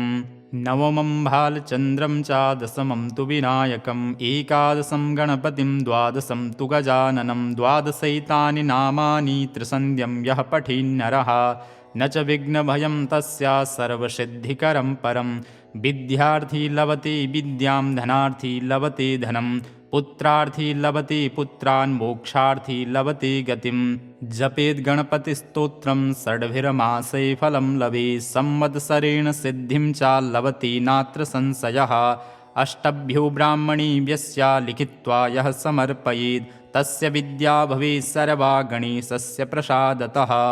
प्रणम्य शिरसा देवं गौरीपुत्रं विनायकं भक्तावासं स्मरे नित्यमायुष्कामार्थसिद्धये। प्रथमं वक्रतुण्डं च एकदन्तं द्वितीयकं तृतीयं कृष्णपिङ्गाक्षं गजवक्त्रं चतुर्थकं लम्बोदरं पञ्चमं च षष्ठं विकटमेव च सप्तमं विघ्नराजेन्द्रं धूम्रवर्णं तथाष्टमं नवमं भालचन्द्रं च दशमं तु विनायकम् एकादशं गणपतिं द्वादशं तु गजाननं द्वादशैतानि नामानि त्रिसन्ध्यं यः पठेन्नरः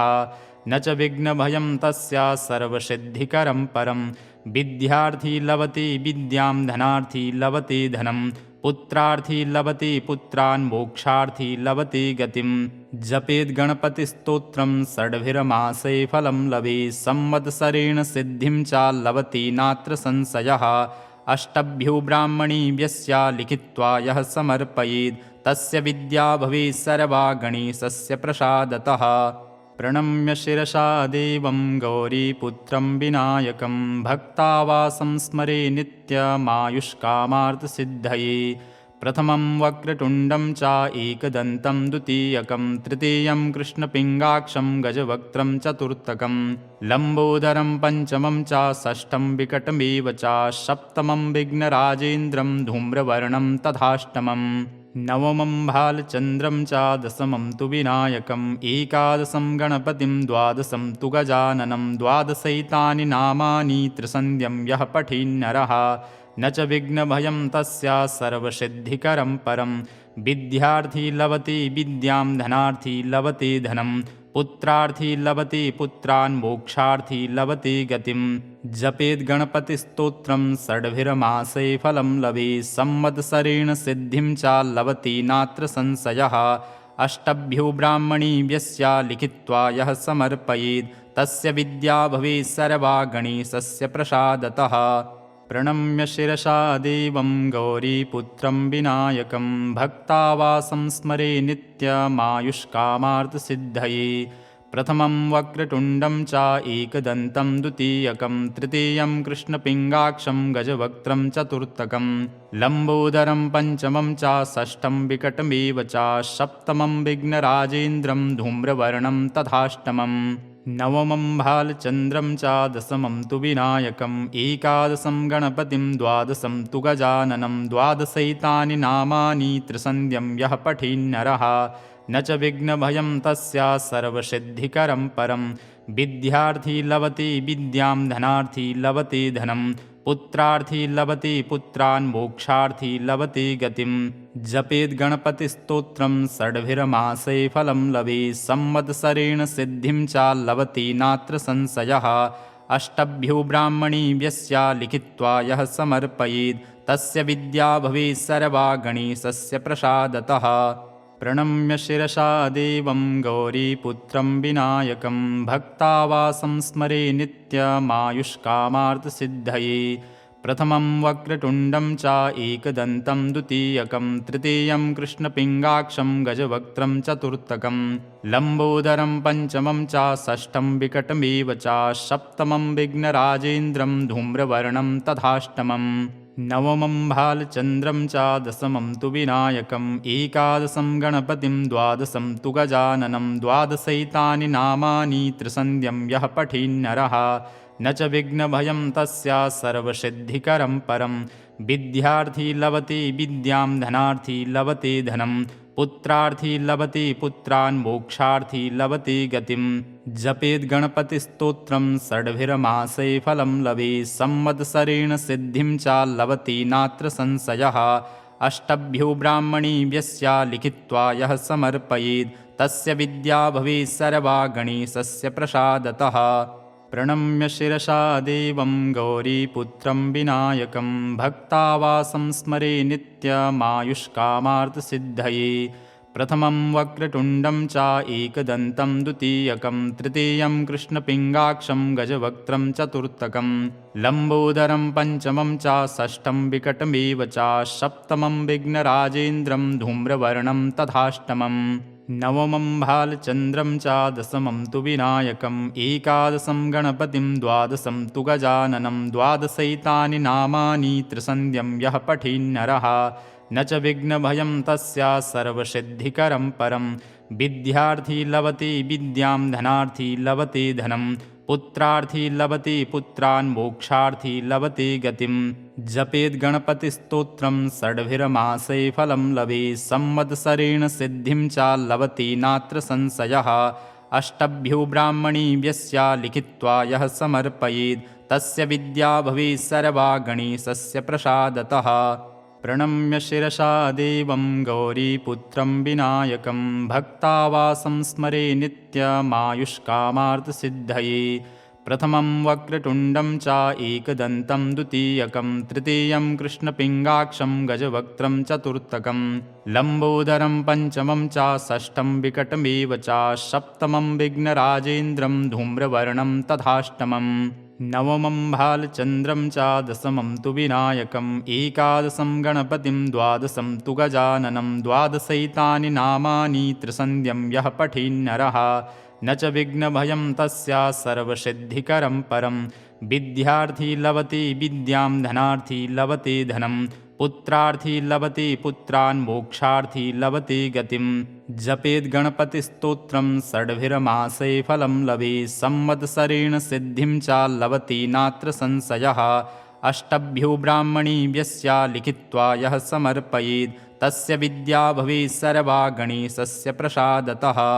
प्रणम्य शिरसा देवं गौरीपुत्रं विनायकं भक्तावासं स्मरे नित्यमायुष्कामार्थसिद्धये। प्रथमं वक्रतुण्डं च एकदन्तं द्वितीयकं तृतीयं कृष्णपिङ्गाक्षं गजवक्त्रं चतुर्थकं लम्बोदरं पञ्चमं च षष्ठं विकटमेव च सप्तमं विघ्नराजेन्द्रं धूम्रवर्णं तथाष्टमं नवमं भालचन्द्रं च दशमं तु विनायकम् एकादशं गणपतिं द्वादशं तु गजाननं द्वादशैतानि नामानि त्रिसन्ध्यं यः पठेन्नरः न च विघ्नभयं तस्य सर्वसिद्धिकरं परं। विद्यार्थी लभते विद्यां धनार्थी लभते धनं पुत्रार्थी लभते पुत्रान् मोक्षार्थी लभते गतिं। जपेद् गणपतिस्तोत्रं षड्भिर्मासे फलं लभेत् संवत्सरेण सिद्धिं च लभते नात्र संशयः। अष्टभ्यो ब्राह्मणेभ्यश्च लिखित्वा यः समर्पयेत् तस्य विद्या भवेत् सर्वा गणेशस्य प्रसादतः।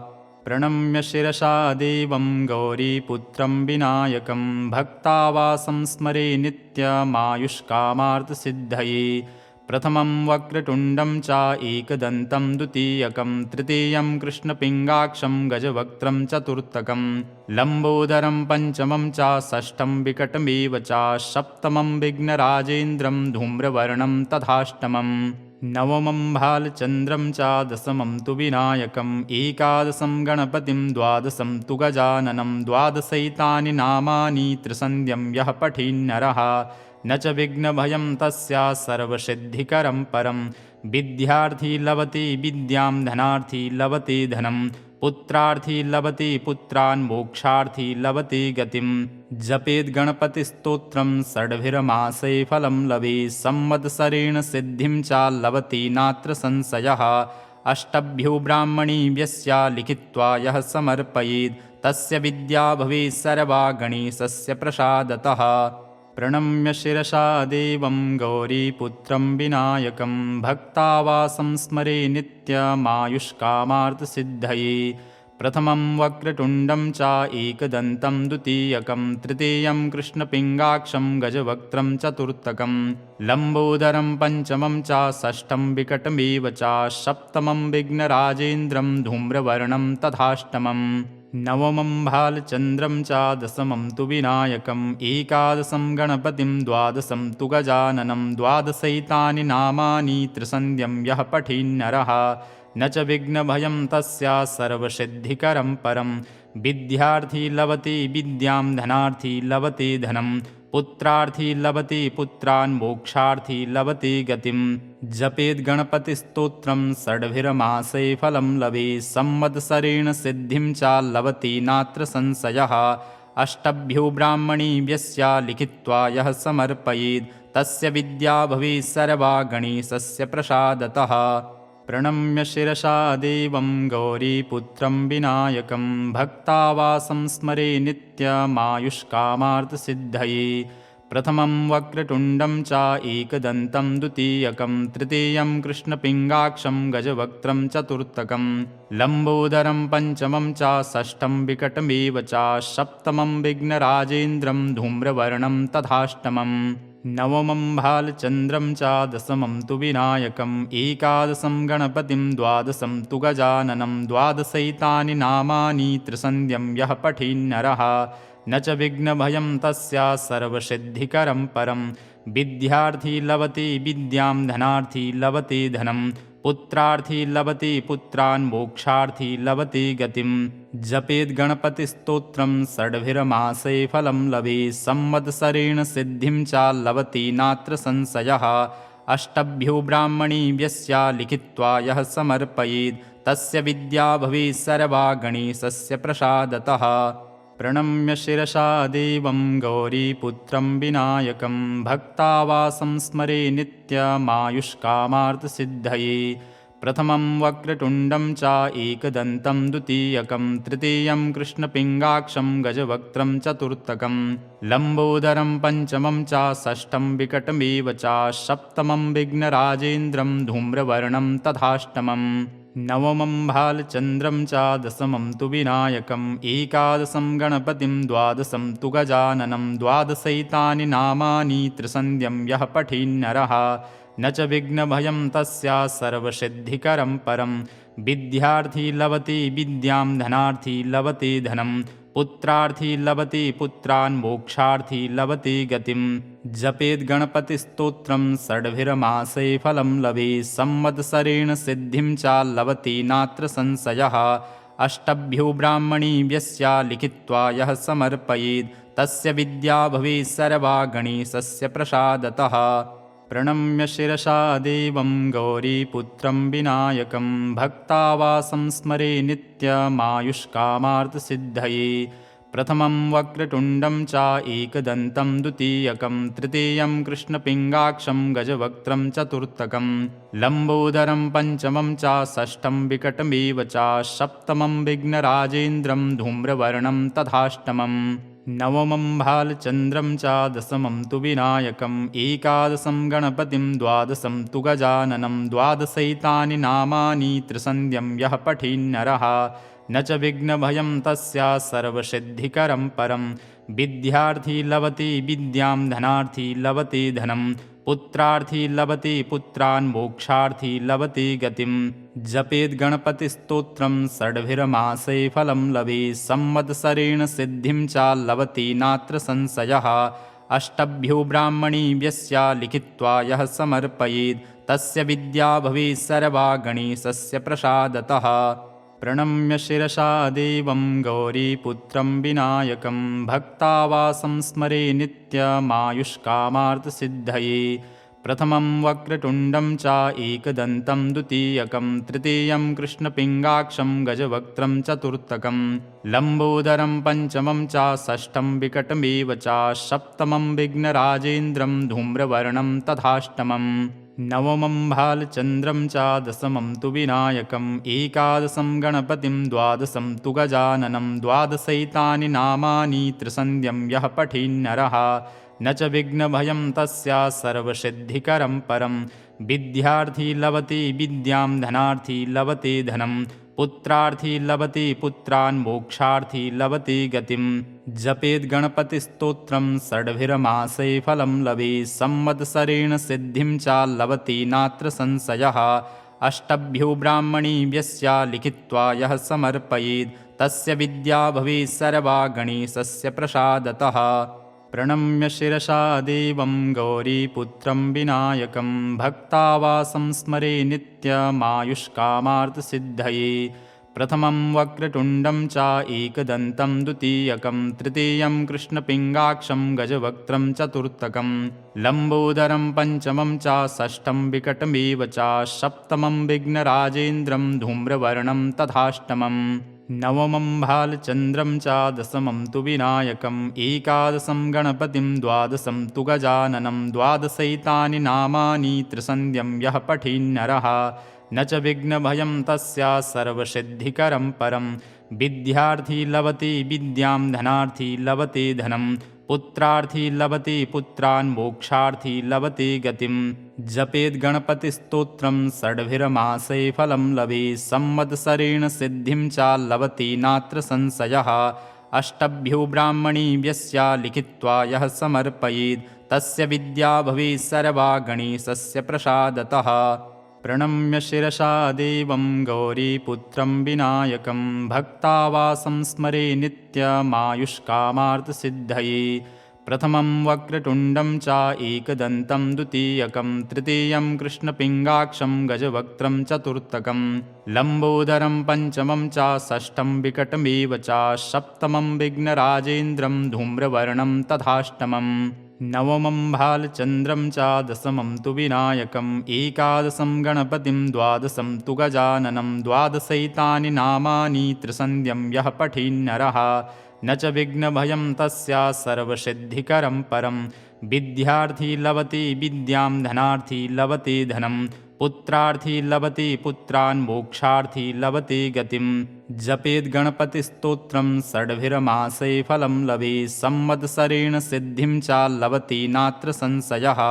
अष्टभ्यो ब्राह्मणीभ्यस्य लिखित्वा यः समर्पयेत् तस्य विद्या भवेत् सर्वा गणेशस्य प्रसादतः। प्रणम्य शिरसा देवं गौरीपुत्रं विनायकं भक्तावासं स्मरे नित्यमायुष्कामार्थसिद्धये। प्रथमं वक्रतुण्डं च एकदन्तं द्वितीयकं तृतीयं कृष्णपिङ्गाक्षं गजवक्त्रं चतुर्थकं लम्बोदरं पञ्चमं च षष्ठं विकटमेव च सप्तमं विघ्नराजेन्द्रं धूम्रवर्णं तथाष्टमं नवमं भालचन्द्रं च दशमं तु विनायकम् एकादशं गणपतिं द्वादशं तु गजाननं द्वादशैतानि नामानि त्रिसन्ध्यं यः पठेन्नरः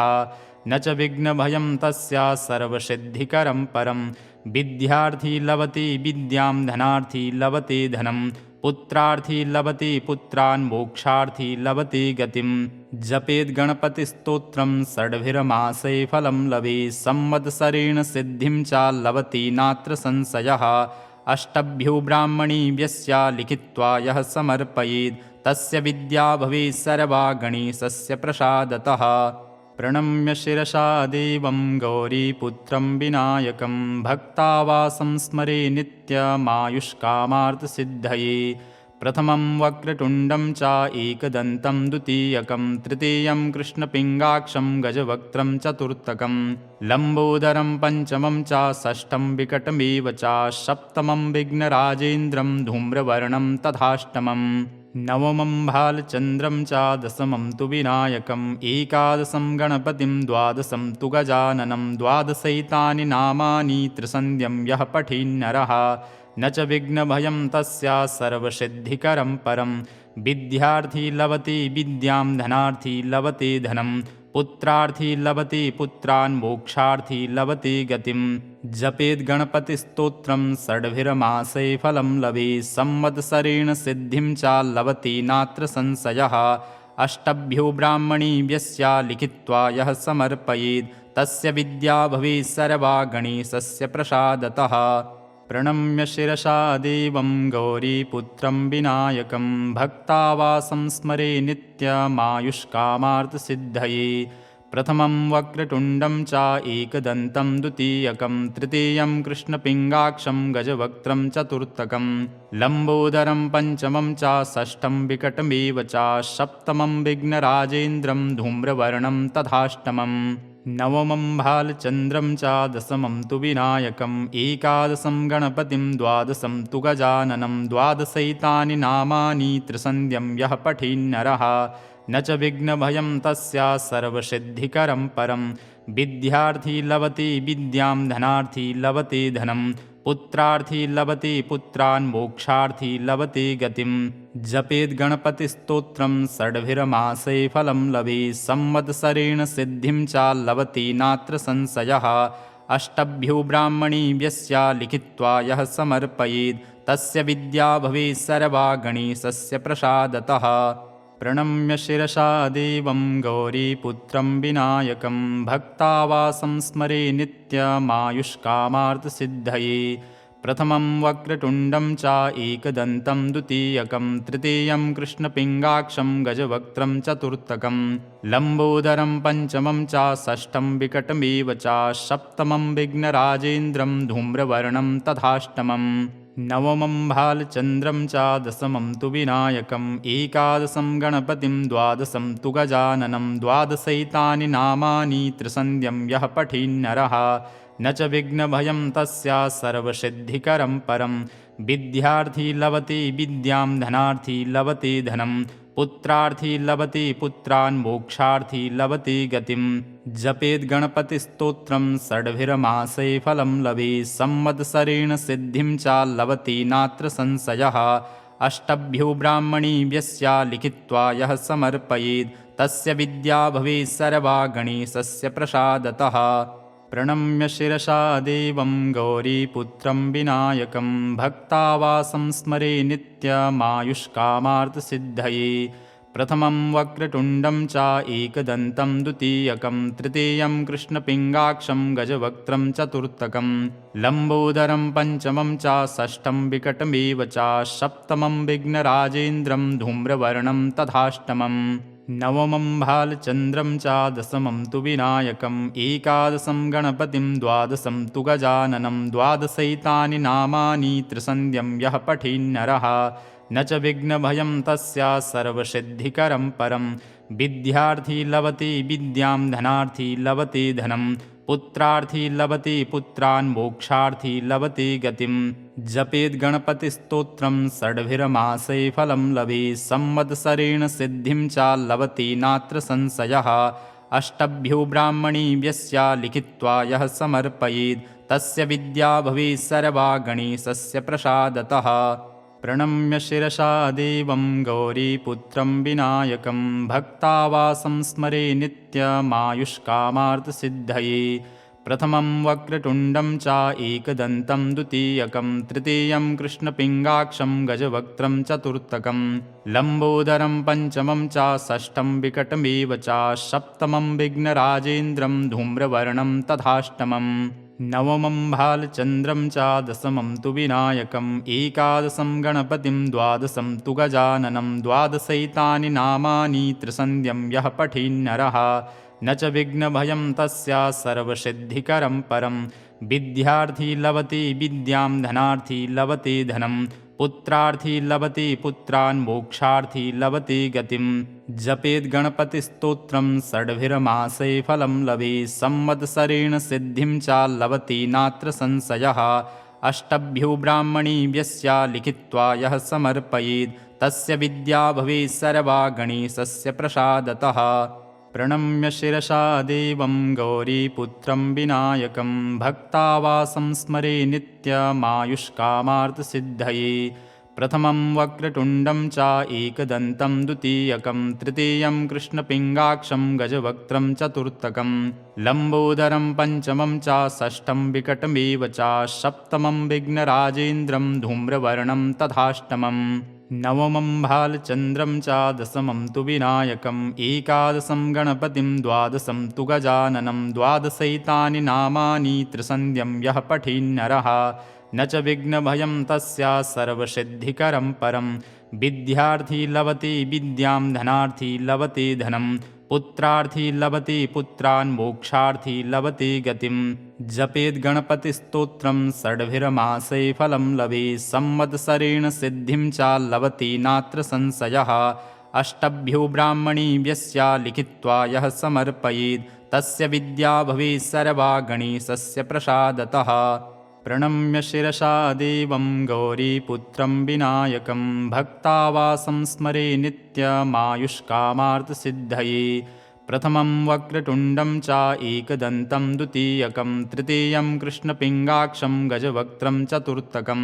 लम्बोदरं पञ्चमं च षष्ठं विकटमेव च सप्तमं विघ्नराजेन्द्रं धूम्रवर्णं तथाष्टमम् नवमं भालचन्द्रं च दशमं तु विनायकम् एकादशं गणपतिं द्वादशं तु गजाननं द्वादशैतानि नामानि त्रिसन्ध्यं यः पठेन्नरः न च विघ्नभयं तस्य सर्वसिद्धिकरं परं विद्यार्थी लभते विद्यां धनार्थी लभते धनं पुत्रार्थी लभते पुत्रान् मोक्षार्थी लभते गतिं जपेद् गणपतिस्तोत्रं षड्भिर्मासै फलं लभेत् संवत्सरेण सिद्धिं च लभते नात्र संशयः अष्टभ्यो ब्राह्मणेभ्यस्य लिखित्वा यः समर्पयेत् तस्य विद्या भवेत् सर्वा गणेशस्य प्रसादतः प्रणम्य शिरसा देवं गौरीपुत्रं विनायकं भक्तावासं स्मरे नित्यमायुष्कामार्थसिद्धये प्रथमं वक्रतुण्डं च एकदन्तं द्वितीयकं तृतीयं कृष्णपिङ्गाक्षं गजवक्त्रं चतुर्थकं लम्बोदरं पञ्चमं च षष्ठं विकटमेव च सप्तमं विघ्नराजेन्द्रं धूम्रवर्णं तथाष्टमम् नवमं भालचन्द्रं च दशमं तु विनायकम् एकादशं गणपतिं द्वादशं तु गजाननं द्वादशैतानि नामानि त्रिसन्ध्यं यः पठेन्नरः न च विघ्नभयं तस्य सर्वसिद्धिकरं परं विद्यार्थी लभते विद्यां धनार्थी लभते धनं पुत्रार्थी लभते पुत्रान् मोक्षार्थी लभते गतिं जपेद् गणपतिस्तोत्रं षड्भिर्मासै फलं लभेत् संवत्सरेण सिद्धिं च लभते नात्र संशयः अष्टभ्यो ब्राह्मणेभ्यस्य लिखित्वा यः समर्पयेत् तस्य विद्या भवेत् सर्वा गणेशस्य प्रसादतः। श्रीनारदपुराणे संकष्टनाशनं गणेशस्तोत्रं संपूर्णम्। नई अपडेट्स पाने के लिए जय श्री लाइव टीवी के YouTube चैनल को सब्सक्राइब करें और नोटिफिकेशन बेल पर क्लिक करके वीडियोस का आनंद लें।